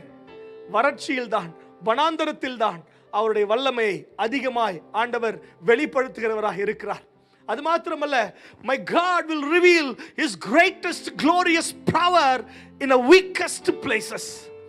பலவீனமான இடங்களிலே அவருடைய மகத்துவமான வல்லமையை அவர் வெளிப்படுத்துகிறவராக இருக்கிறார். ஒருவேளை பலவீனத்தோட தகுதியற்றவர்களாக இந்த வனாந்தரத்திலே ஒரு அற்புதத்தையோ ஒரு நன்மையை எப்படி காண முடியும் என்று சந்தேகத்தோடு இருப்பீர்கள் என்று சொன்னால், அவர் வனாந்தரத்திலே வழியை உண்டு பண்ணுகிறவர், அவாந்தர வெளிகளிலே ஆறுகளை உண்டு பண்ணுகிறவர். அதுதான் அவர் செய்கிற அற்புதமாக இருக்கிறது. இதை உங்கள் ஒவ்வொரு குடும்பத்தின் மேலும் ஒரு தீர்க்க தரிசன வார்த்தையாய் சொல்கிறேன். வனாந்தரம் வழிகளாக மாறும். ஆமென். காற்றையும் காண மாட்டீர்கள், மழையும் காண மாட்டீர்கள், ஆனால் வாய்க்கால்கள் நிரம்பும். ஆமென், ஹalleluya. ரகதனா ஷேதேரி தியாந்தரோ. இப்பொழுது நான் சொல்றேன், காற்றையும் காண மாட்டீர்கள், மழையையும் காண மாட்டீர்கள், ஆனால் வாய்க்கால்கள் நிரம்பும். குடும்பம் அற்புதத்தினால் நிரம்பும், நன்மைகளினால் நிரம்பும். உன்னுடைய மாப்பிசைகிற தொட்டியும் எண்ணெயும் ஒரு நாளும் வற்றி போவதே இல்லை, குறைவை நீ காண்பதே இல்லை. ஆமென். குறைவுகளை நிறைவாய் மாற்றுவார், பலவீனங்களை பலனாய் உங்களுக்கு மாற்றி தருகிற ஒரு ஆண்டவர் உங்களோடு கூட இருக்கிறார். இன்றைக்கு வேகமாக திருப்பிக் கொள்ளுங்கள். 1 ராஜாக்கள் 17ஆம் அதிகாரம் 1ஆம் வசனத்திலிருந்து ஒரு சில வசனங்களை இன்றைக்கு நாம் வாசித்து தியானிக்க போகிறோம். இந்த போர்ஷனை நான் அதிகமாய் பிரசங்கம் செய்ததுண்டு, நான் அதிகமாய் பேசினதுண்டு. எனக்கு ரொம்ப மிகவும் பிடித்த ஒரு அற்புதமான ஒரு பேசேஜ், அற்புதமான ஒரு ஸ்டோரி. பைபிளில் எல்லாமே ஒரு ஸ்பெஷல் தான், ஆனால் நமக்கு சில நேரத்தில் ரொம்ப க்ளோஸாக இருக்கும் சில காரியங்கள். நான் அதிக முறை இதை குறித்து பிரசங்கித்திருக்கிறேன். ஆனால் இன்றைக்கு ஆண்டவர் இதை வித்தியாசமான கோணத்திலே பார்ப்பதற்கு நமக்கு கிருபை தருவாராக. ஆமென். நீங்களும் பல பிரசங்கங்களை இதிலிருந்து கேட்டிருப்பீங்க, ஆனால் இன்றைக்கு ஆண்டவர் வித்தியாசமாக உங்களோடு கூட பேசுவார் என்று நான் நம்புகிறேன். எல்லாரும் எடுத்துக்கொள்ளுங்கள். இன்றைக்கு நம்மோடு கூட பிரதர் வாசிப்பாங்க. நம்ம சில வசனங்களை நாம் வாசித்து அதிலிருந்து சத்தியங்களை கற்றுக்கொள்ள போகிறோம். ஆண்டவர் உங்களோடு கூட பேசுவார். எதிர்பார்த்தோடு காத்திருங்கள். முதலாவது வசனத்தை வாசிப்போம். 1 ராஜாக்கள் 1 Kings chapter 17 verse 1. 1 ராஜாக்கள் 17ஆம் அதிகாரம் 1ஆம் வசனம் வாசிங்க பிரதர்.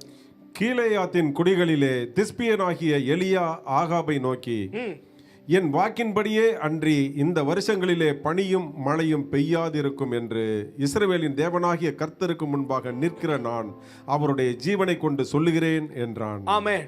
நான் திரும்பவுமாக உங்களுக்கு பாட்டா வாசித்து அதில் இருக்கிற வசனங்களை உங்களோடு கூட பேச விரும்புகிறேன். கீலேயாத்தின் குடிகளிலே திஸ்பியனாகிய எலியா ஆகாபை நோக்கி.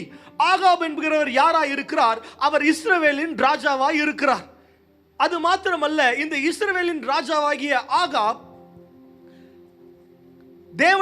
இஸ்ரவேலின் தேவனாகிய கர்த்தருக்கு முன்பதாக மிகவும் மோசமாக இதுவரைக்கும் எந்த ராஜாக்களும் செய்யாத எதிர்மறையான காரியங்களை இவர் செய்து கொண்டிருக்கிறார். அது மாத்திரமல்ல, தீர்க்கதரிசிகளை கொலை செய்து கொண்டிருக்கிற யெசபேல் என்னும் ராணியை இவர் திருமணம் செய்திருக்கிறார். இவரோட வைஃப் யாரு? யெசபேல். அவங்க என்ன பண்றாங்க? தீர்க்கதரிசிகளை கொலை செய்து கொண்டிருக்கிறார்கள். இஸ்ரவேலின் தேவனாகிய கர்த்தருக்கு எதிரான காரியங்களை செய்யறாங்க. விக்கிரக தோப்புகளை உண்டு பண்ணி கொண்டிருக்கிறாங்க. இப்படி ஒரு காரியம் நடந்து கொண்டிருக்கிறது. உங்களுக்கு பேக்ரவுண்ட் சொல்லி உங்களுக்கு புரிய வைக்கும்படி இதை சொல்லுகிறேன். அப்ப இந்த ஆகாபை எலியா நோக்கி சொல்லுகிறார், என் வாக்கின்படியே அன்றி இந்த வருஷங்களிலே பனியும் மழையும் பெய்யாதிருக்கும். நல்லா கேளுங்க. இஸ்ரவேலுக்கு விரோதமாக ஒரு தனி மனிதனாக, நல்லா கேளுங்க, ஒரு தனி மனிதனாக ஒரு தேசத்திற்கு விரோதமாக ஒரு சாபமான காரியத்தை சொல்லுகிறார், ஒரு எதிர்மறையான காரியத்தை சொல்லுகிறார். இவருக்கு பின்பதாக 1000 பேர் அல்ல, இவருக்கு பெரிய போஸ்டிங் அல்ல, இவர் ஒரு எம்எல்ஏ அல்ல, எம்பி அல்ல. ராஜாவுக்கு நேராய், ராஜாவுக்கு எதிராய் நின்று, ராஜ்யத்திற்கு எதிராய் நின்று ஒரு தனி மனிதனாய் சொல்லுகிறார், என் வாக்கின்படியே அன்றி இந்த நாட்களிலே இந்த வருஷங்களிலே பனியும் மழையும் பெய்யாதிருக்கும் என்று ஒரு தனி மனிதன் ஒரு தேசத்திற்கு எதிராய் சொல்லுவான் என்றால், அதை சொல்லும் பொழுது அதை கேட்டு ஆண்டவர் அப்படியே செய்வார் என்றால், ஒரு மனிதனுக்கு ஆண்டவர் செவி கொடுத்து அதை அப்படியே அங்கீகரித்து செய்வார் என்றால், இத்தனை லட்சக்கணக்கான ஜனங்கள் சேர்ந்து ஆண்டவரை நோக்கி ஜெபித்து, ஆண்டவரை என் தேசத்தில் இதில் செய்யுங்க, என் தேசத்தில் நன்மையை செய்யுங்க, ஜீவனை சொல்றேன்னு சொல்லி சமாதானத்தை சொல்லி தேசத்தை ஆசீர்வதிக்கும் பொழுது எவ்வளவு அதிகமாய் அவர் செய்ய வல்லவராக இருக்கிறார். ஆமென். நல்லா கேளுங்க. இந்த வசனத்துல பாத்தீங்கன்னா பியூட்டிஃபுல் திங் என்ன தெரியுமா? ஒரு இடத்திலையும் போடல கர்த்தர் இதை சொல்ல சொன்னார் என்று. ஆண்டவர் இதை சொல்ல சொன்னார் என்று எலியா சொல்லவே இல்லை. It is never mentioned that God spoke to Elijah. No. அவர் சொல்றாரு, according to my word, until I say, என் வாக்கின்படியே. ஆமென். எங்க இருந்துங்க இவ்வளவு தைரியம் வந்தது ஒரு மனுஷனுக்கு, ஒரு தனி மனுஷனுக்கு, ஒரு ஊழியக்காரனுக்கு? என் வாக்கின்படியே, until I say, according to my word, பனியும் மழையும் பெய்வதில்லை என்று ஒரு தனி மனுஷனுக்கு, ஒரு ராஜ்யத்திற்கு விரோதமாகவும் ஒரு ராஜாவுக்கு விரோதமாகவும் பேசுவதற்கு இவருக்கு எங்க இருந்துங்க தைரியம் வந்துச்சு? அந்த வசனத்திலே அதுக்கு பதில் இருக்குது. ஆண்டவர் வந்து சொல்லவே இல்லை, நான் இதை சொல்றேன்ப்பா, நீ போய் இஸ்ரவேல் ஜனத்துக்கு விரோதமா சொல்லு, ஆகாவுக்கு விரோதமா சொல்லுன்னு அவர் சொல்லவே இல்லை. இவர் வைராகியம் உடையவராய் இருந்தார். தேசம் அழிவை கண்டு கொண்டிருக்கிறதே, இவர்கள் கர்த்தரை கண்டுகொள்ள வேண்டும் என்று சொல்லி ஒரு வைராகியத்தோட இருந்த ஒரு மனுஷன் இன்றைக்கு வைராகியத்தோட தேவ சமூகத்தில் ஜெபித்துக் கொண்டு காத்து கொண்டிருக்கிற குடும்பங்களே, நீங்கள் தேசத்தின் மேலும் அது மாத்திரமல்ல உங்கள் குடும்பத்தின் மேலும் நல்ல வார்த்தைகளை சொல்லுவீர்கள் என்றால், ஜீவனுள்ள வார்த்தைகளை சொல்லுவீர்கள் என்றால், ஜீவனுள்ள உயிர்த்தெழுந்த இயேசுவின் வல்லமையை உங்கள் குடும்பத்தின் மேலும் தேசத்தின் மேலும் உங்கள் தெருவின் மேலும் சொல்லுவீர்கள் என்று சொன்னால், அதை எவ்வளவு அதிகமாய் ஆண்டவர் நிறைவேற்ற வல்லவராய் இருக்கிறார். ஒரு எதிர்மறையான காரியத்தை நிறைவேற்ற ஆண்டவர் இறங்குவார் என்று சொன்னால், ஒரு நன்மையின் வார்த்தையை செய்ய எவ்வளவு அதிகமாய் அவர் இறங்க வல்லவராக இருக்கிறார். நான் கேட்கிறேன், எங்க இருந்துங்க இவருக்கு இவ்வளவு பலன் வந்துச்சு? எங்க இருந்து வந்தது? அவர் சொல்றாரு பாருங்க, கீழே சொல்றாரு, பனியும் மழையும் பெய்யாதிருக்கும் என்று இஸ்ரவேலின் தேவனாகிய கர்த்தருக்கு முன்பாக நிற்கிற நான். ஆமென். அப்ப இவருக்கு வல்லமை எங்கிருந்து வந்துச்சு? இவர் கர்த்தருக்கு முன்பதாக நின்றதினாலே எலியா ராஜாவுக்கு முன்பதாக, ராஜ்யத்திற்கு முன்பதாக நின்று பேசுகிற பலன் இவருக்கு கிடைத்தது, தைரியம் இவருக்கு கிடைத்தது. நல்லா கேளுங்க, கர்த்தருக்கு முன்பதாக நிற்கிற மனுஷனாய், மனுஷியாய், குடும்பமாய், சபையாய் நீங்கள் இருப்பீர்கள் என்று சொன்னால், நீங்கள் சொல்லுகிற வார்த்தையை ஆண்டவர் கனப்படுத்துவார். நீங்கள் ஜெபிக்கிற ஜெபத்தை ஆண்டவர் கேட்டு பதில் கொடுப்பார். நீங்கள் தேசத்தின் மேலே சொல்லுகிற நல்ல வார்த்தைகளை, ஜெபங்களை ஆண்டவர் கேட்டு நிச்சயமாக அவைகளுக்கு பதில் தருவார். இப்ப பாயிண்ட் என்ன தெரியுமா? கர்த்தருக்கு முன்பதாக நிற்கிற குடும்பமாய் நான் இருக்கிறேனா? கர்த்தரை முன்னின்று என் காரியங்களை நடப்பிக்கிறேனா? கர்த்தர் எனக்கு முன்பதாக எல்லா காரியங்களிலும் இருக்கிறாரா? இவர்களோட சீக்ரெட் என்ன தெரியுமா? எலியாவோட சீக்ரெட், அவர் கர்த்தருக்கு முன்பதாக நின்றார். He stood before God. That's where he received his strength. அங்கிருந்து தான் அவர் வல்லமையை பெற்றுக்கொண்டார். அது மாத்திரமல்ல, இதுல வேகமாக நான் சில காரியங்களை பார்க்க இருக்கிறோம். என்னோட கூட நீங்க ஃபாலோ பண்ணும்படி உங்களை உற்சாகப்படுத்துகிறேன்.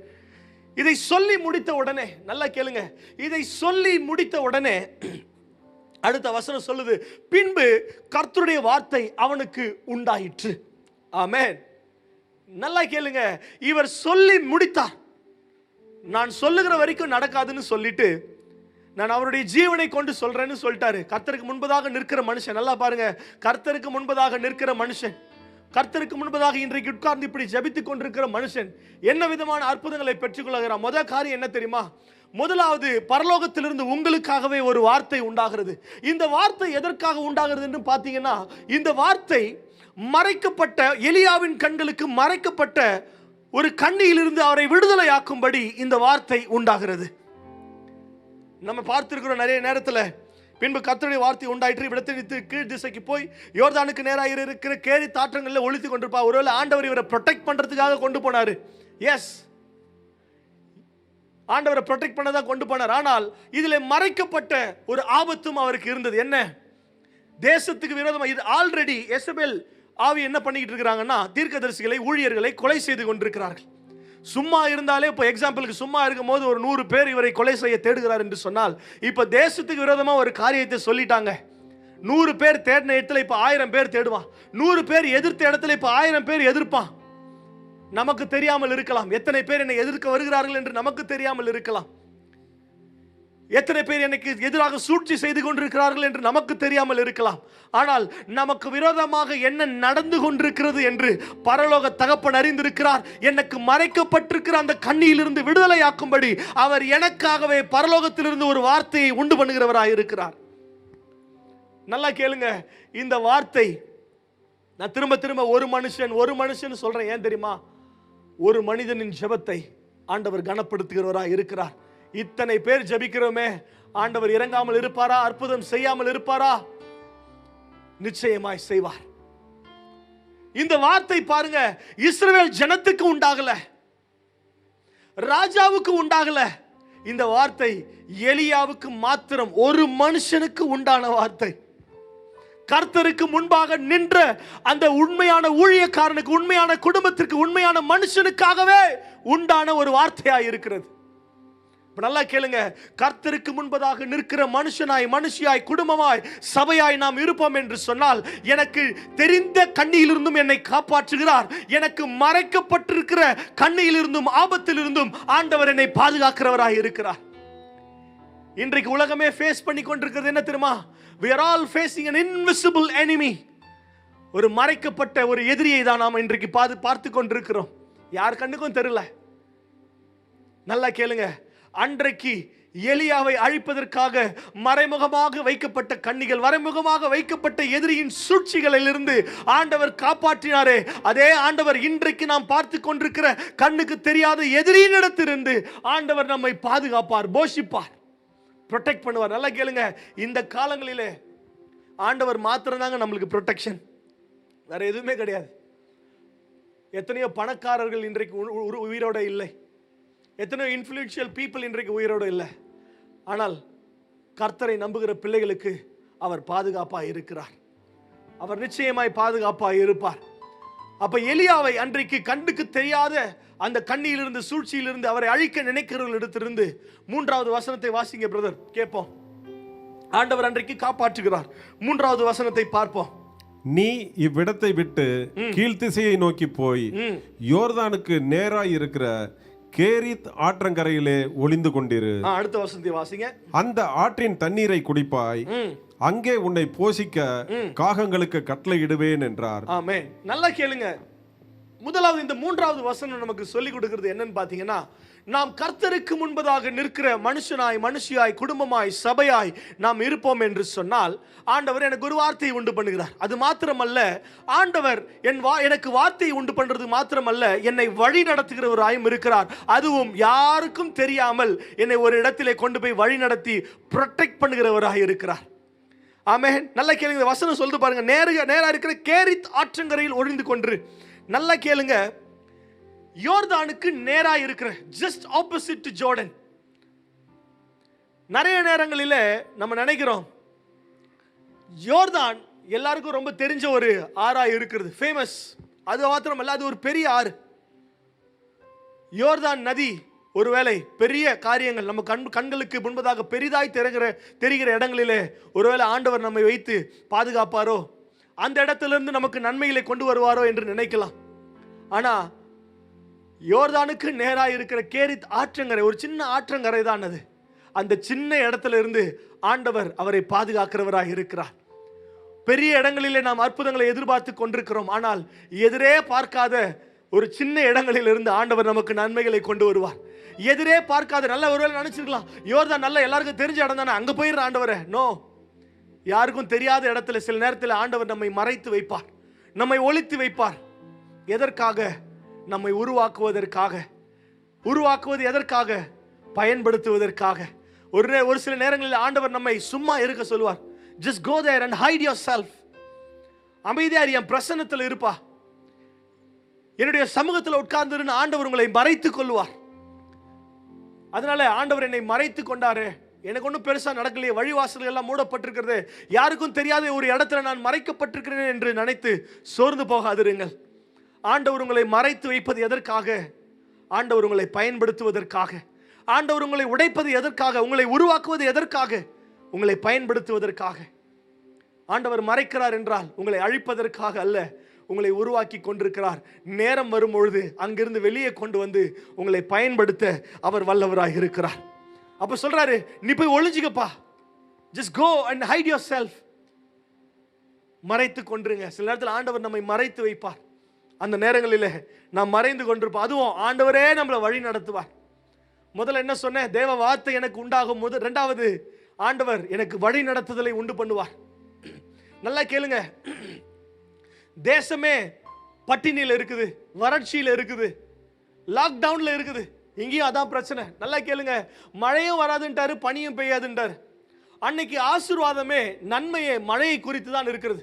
மழை எவ்வளவு பெய்கிறதோ அதை குறித்து தான் அந்த தேசத்தின் ஒரு செழிப்பு, அந்த தேசத்தின் ஒரு எக்கனாமி ஸ்டேட்டஸ் கூட சொல்லலாம்.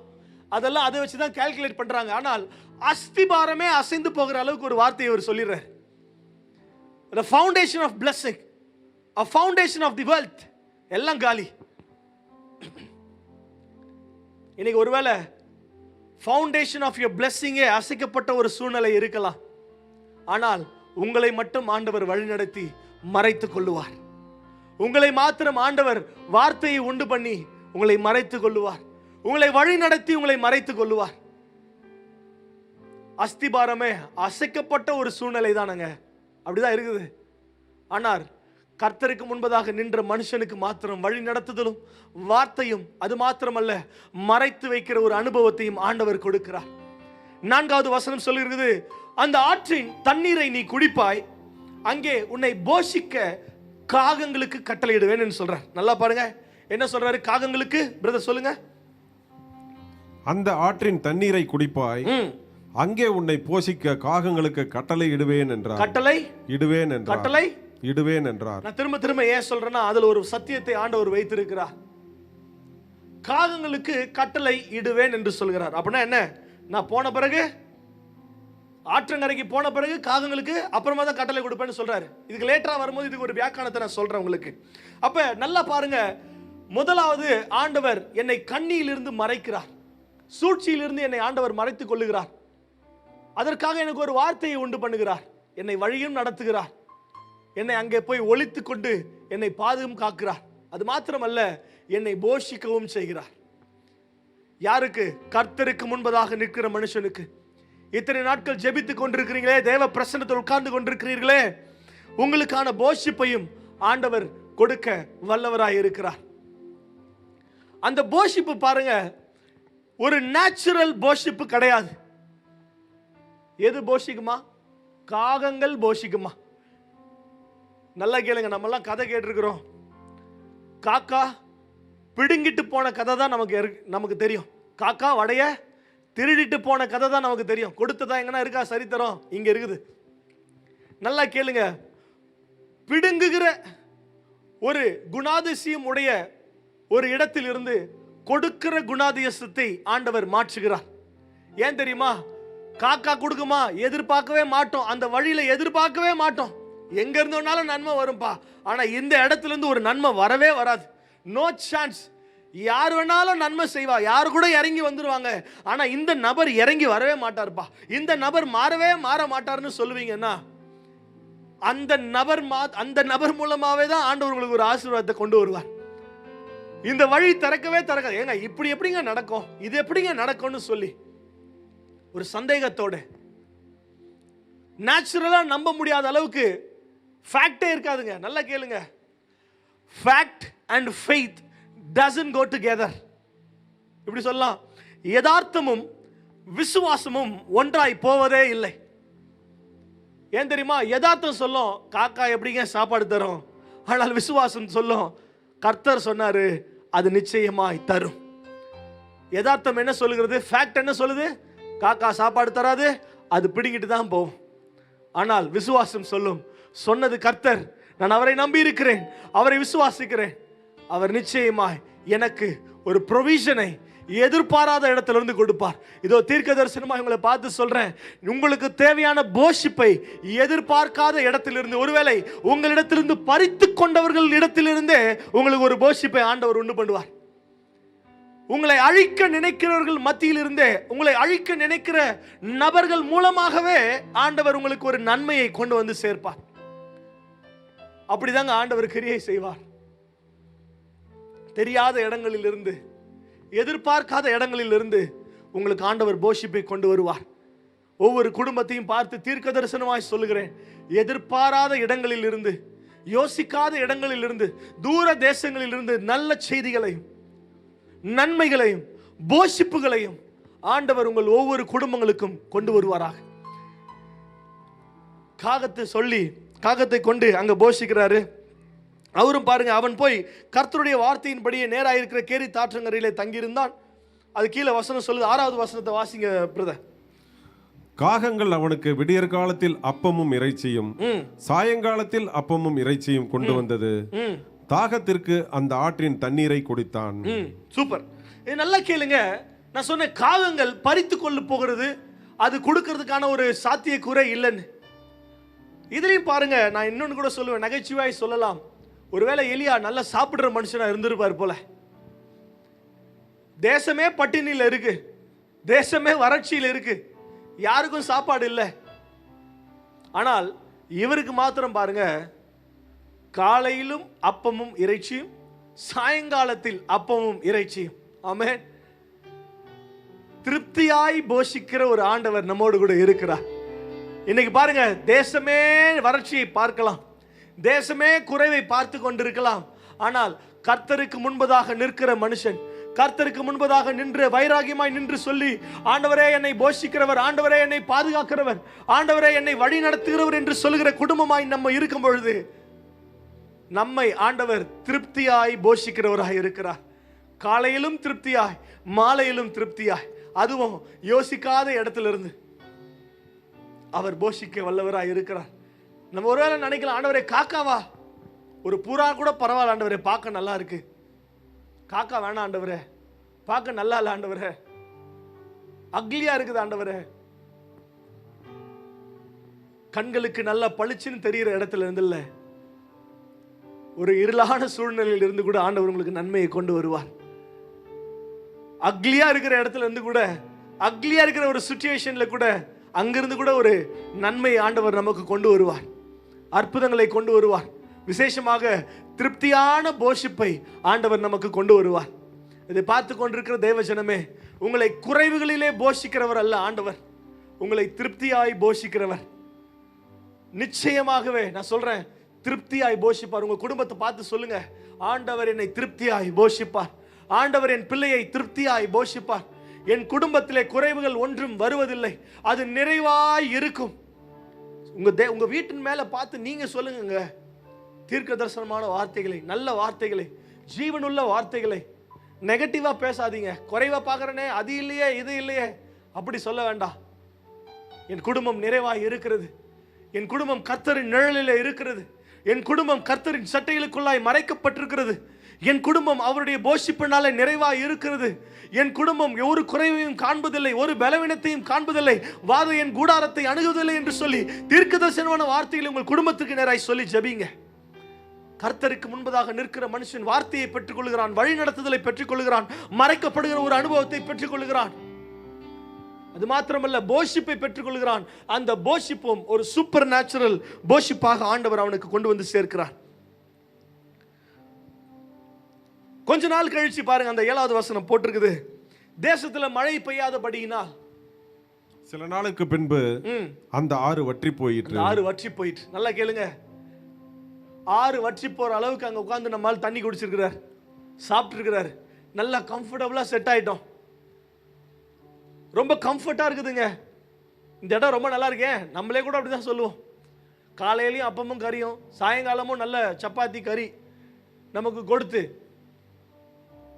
தண்ணியும் நல்ல தண்ணி கொடுத்து உட்கார வச்சார. யாருன்னா வேலைக்கு போவோம், அட வேணாங்க, இது ரொம்ப கம்ஃபர்ட்டா இருக்குதுங்க, இந்த இடத்துல உட்கார்ந்துடுறேன், ஆண்டவர் என்ன போக சொன்னாரு, ஆண்டவர் தான் என்ன அனுப்புனாரு, ஆண்டவர் தான் வார்த்தையை உண்டு பண்ணாரு, அதனால நான் இங்கே இருந்துடுறேன்னு சொல்லலாம். ஆனா நம்மள ஆண்டவர் சீசனா பிரிச்சு நம்மை நடத்துகிறவராக இருக்கிறார். ஒரு சீசன்ல ஆண்டவர் மறைத்து வைக்கிறார், ஒரு இடத்துல வைக்கிறார். ஆனால் நம்ம நினைக்கிறோம், இதுதான் ஆண்டவர் எனக்கு கொடுத்திருக்கிற ஆசீர்வாதம், இதுதான் என் இடம், இதுதான் ஆண்டவர் என்னை நிரூபிக்க வச்சிருக்கிற இடம், ஆண்டவர் என்னை இங்கதான் உயர்த்த போகிற இடம்னு சொல்லி உட்கார்ந்துரும். ஆனா அந்த இடம் உங்களை மறைத்து உருவாக்குகிற இடம் மாத்திரமே, உங்களை பயன்படுத்துகிற இடம் அது அல்ல. ரொம்ப கம்ஃபர்டபுளா இருக்குது ஆண்டவரே, இங்கே உட்கார்ந்துற, பழகிட்டாங்க, ஃப்ரெண்ட்ஸ் எல்லாம் பழகிட்டாங்க, இந்த ஆபீஸ்ல எல்லாம் பழகிட்டாங்க, ஆண்டவரே இங்கே இருந்துடுறேன். ஆனா ஆண்டவர் சொல்றாரு, அப்பா, உடனே ஆண்டவருடைய வசனம் சொல்லுது, வற்றி போச்சு. ஆண்டவர் தான் அங்க அனுப்புனாரு, ஆண்டவர் தான் அங்க போப்பா உன்னை போஷிப்பேன்னு சொன்னாரு, ஆண்டவர் தான் அங்க போப்பா நீ உன்னை மறைச்சு வச்சு பாதுகாப்பேன்னு சொன்னார். ஆனா ஆண்டவர் அனுப்புன இடமே ஒரு வறட்சியை காண்கிறது. நல்லா கேளுங்க, ஆண்டவர் நம்மை ஒரு இடத்திலிருந்து வறட்சியை காண்பித்து அங்கிருந்து வேறு இடத்துக்கு கொண்டு வருகிறார் என்றால், ஆண்டவர் உங்களை கைவிட்டு விட்டார் என்றோ, இல்லை ஆண்டவர் உங்களை பொய் சொல்லி ஏமாத்திட்டாருன்னோ அர்த்தம் அல்ல. ஒரு இடத்திலிருந்து ஆண்டவர் உங்களை எடுத்து கொண்டு வராருன்னா, எப்பா இந்த இடத்துல நீ பார்த்த நன்மை ஆசீர்வாதம் போதும், I want you to go to that place, to the next season. ஒரு இடத்துல நீங்க இருக்கிற இடத்துல ட்ரைனஸ், என்ன ஆண்டவரே நீங்க தானே சொன்னீங்க, ஆனாலும் எப்படி இப்படி ஒரு ட்ரைனஸ்? நல்லா கேளுங்க, எங்கே எல்லாம் வறட்சிகள் வருகிறதோ, ஆண்டவர் சொல்லி போன இடத்துல ஒரு வறட்சி வருகிறதோ, ஒரு ஆண்டவரே ஒரு விரக்தி வருகிறதோ, ஆண்டவர் உங்களை விரட்டி அடிப்பதற்காக அல்ல, ஆண்டவர் உங்கள் வாழ்க்கையில அடுத்த நன்மைகளை, அடுத்த ஆசீர்வாதங்களை, அடுத்த உயர்வுகளை கொண்டு வருவதற்கான காரியத்தை செய்து கொண்டிருக்கிறார். ஆனா நான் சொன்னது போல ஒரே இடத்துல உட்காருவதற்கு நம்மளுக்கு ஆசை தான், செட் ஆயிருச்சு ஆண்டவரே, பழகிருச்சு. ஆனா ஆண்டவர் செட்டான இடத்துல ஒரு ஷேக் கொடுத்து அடுத்த சீசனுக்கு கொண்டு போவாரு, அடுத்த உயர்வுக்கு கொண்டு போவார், அடுத்த ஆசீர்வாதத்துக்கு கொண்டு போவாரு. மனப்பூர்வமாய் அதை ஏற்றுக்கொண்டு சென்றோம் என்று சொன்னால் அடுத்த ஆசீர்வாதம், அடுத்த நன்மை, அடுத்த உயர்வு நம்ம வாழ்க்கையில வந்து சேரும். ஒருவேளை இதை பார்த்து கொண்டிருக்கிற தேவஜனமே, உங்க ஆபீஸ்ல உங்களை வேலையை விட்டு நிப்பாட்டி இருக்கலாம், தூக்கி இருக்கலாம். உங்களுக்கு நல்ல சம்பளம் இருந்த இடத்துல, ரொம்ப கம்ஃபர்ட்டா இருந்த இடத்துல உங்களுக்கு வேலை பறிபோன ஒரு அனுபவம் இருக்கலாம். இதோ ஆண்டவர் உங்களை பார்த்து தீர்க்க தரிசனமாய் சொல்லுகிறது, நான் தானே உனக்கு அந்த வேலையை கொடுத்தேன், இன்றைக்கு இந்த எலியாவை நான் தான் அங்க அமிச்சேன். ஆனா அவர் ஒரு வறட்சியை இங்கு கண்டு கொண்டிருக்கிறார். அந்த ஆறு வற்றி போனது. ஒருவேளை வற்றி போன அனுபவத்தில் இருக்கிறியா? உன்னை ஆண்டவர் அழிப்பதற்காக அல்ல, ஆண்டவர் உன்னை அடுத்த ஆசீர்வாதத்துக்கு நேராய் கடந்து செல்ல ஆண்டவர் உனக்கு வழி வாசல்களை திறந்து கொண்டிருக்கிறார். அடுத்த சீசனுக்கு ஆண்டவர் உங்களை கொண்டு சென்று கொண்டிருக்கிறார். எங்கே எல்லாம் வறட்சி வருகிறதோ அங்கே எல்லாம் தேவனுடைய செழிப்பும் வருகிறதா இருக்கிறது. எங்கே எல்லாம் ஒரு கதவுகள் மூடப்படுகிறதோ அங்கே எல்லாம் 1000 கதவுகளை ஆண்டவர் நமக்காக திறந்து கொடுக்க வல்லவராய் இருக்கிறார். ஒரு ஆபீஸ்ல இருந்து உன்னை வேலையை விட்டு தூக்குனானா அதை விட பெஸ்ட் ஆபீஸ்ல தான் உனக்கு வேலை கிடைக்கும். ஆமேன்னு சொல்ல மாட்டீங்களே?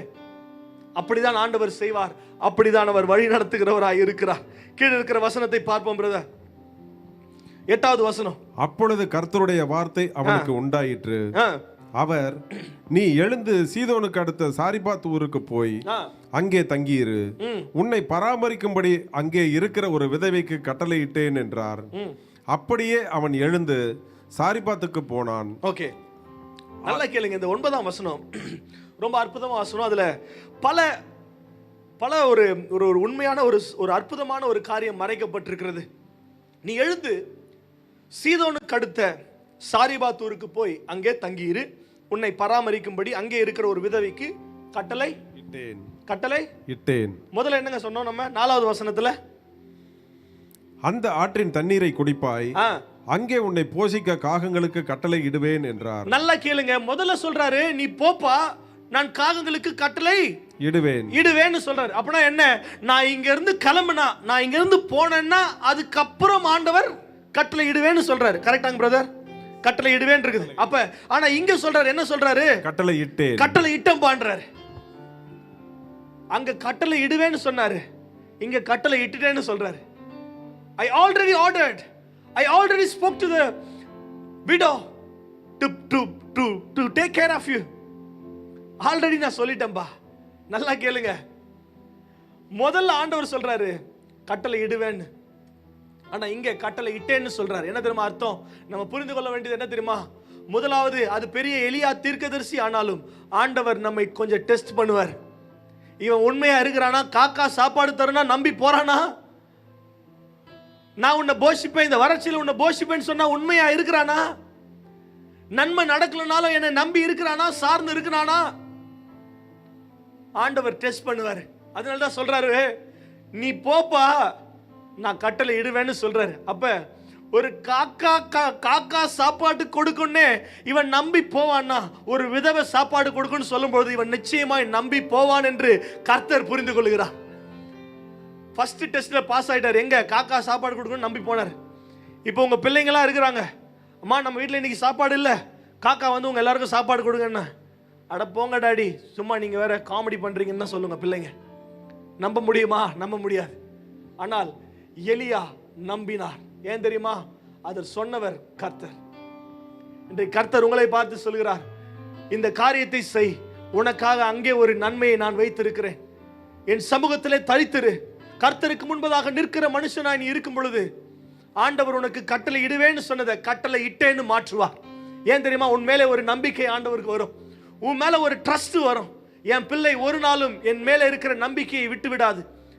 நன்மையே நடக்கவில்லை என்று சொன்னாலும் ஆண்டவரை பிடித்துக் கொள்ளுகிற ஒரு மகனாக, மகளாக, குடும்பமாக இந்த குடும்பம் இருக்கும் என்று சொல்லி ஆண்டவர் உங்கள் மேலே நல்ல அபிப்பிராயத்தை, நல்ல சாட்சியை வைத்திருப்பார். ஜீவ புஸ்தகத்தில் எழுதி வைப்பார். இது நல்ல ஒரு குடும்பம், நம்புகிற குடும்பம். கட்டளை இடுவேன் என்று சொன்னவர் கட்டளை இட்டேன் என்று மாற்றிவிட்டார். ஏன் தெரியுமா?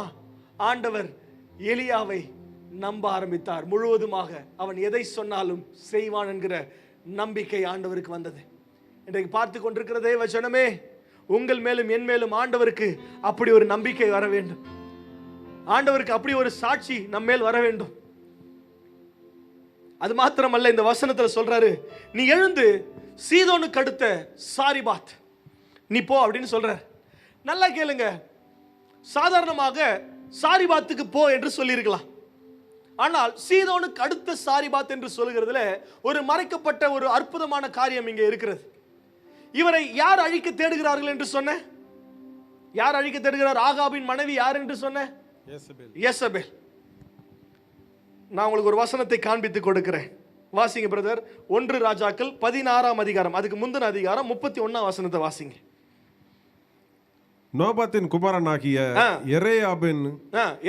எரேபயாமின் பாவங்களில் நடப்பது அவனுக்கு கொஞ்சம் காரியம் என்று நினைத்தார் போல் அவன் சீதோனியரின் ராஜாவாகிய, நல்லா கேளுங்க, யாரோட ராஜா? சீதோனியரின் ராஜாவாகிய ஏத்பாகாலின் குமாரத்தி யேசபேலை விவாகம் பண்ணினான். இந்த அம்மா எந்த ஊர்க்காரங்க? எந்த ஊர்க்காரங்க? சீதோனியரின் ராஜாவாகிய ஏத்பாகாலின் குமாரத்தி யேசபேல். அப்பனா இவங்களோட கேபிட்டல் எது? கேபிட்டல் சிட்டி எது? சீதோன். ஆண்டவர் எலியாவை யார்கிட்ட இருந்து காப்பாத்தினாரு? யேசபேல் கிட்ட இருந்து. இந்த அம்மா எந்த ஊர்க்காரங்க? ஃபாலோ பண்ண மாட்டீங்களா? இந்த அம்மா எந்த ஊர்க்காரங்க? சீதோன். இந்த அம்மாவோட ஊர் என்ன? சீதோன்.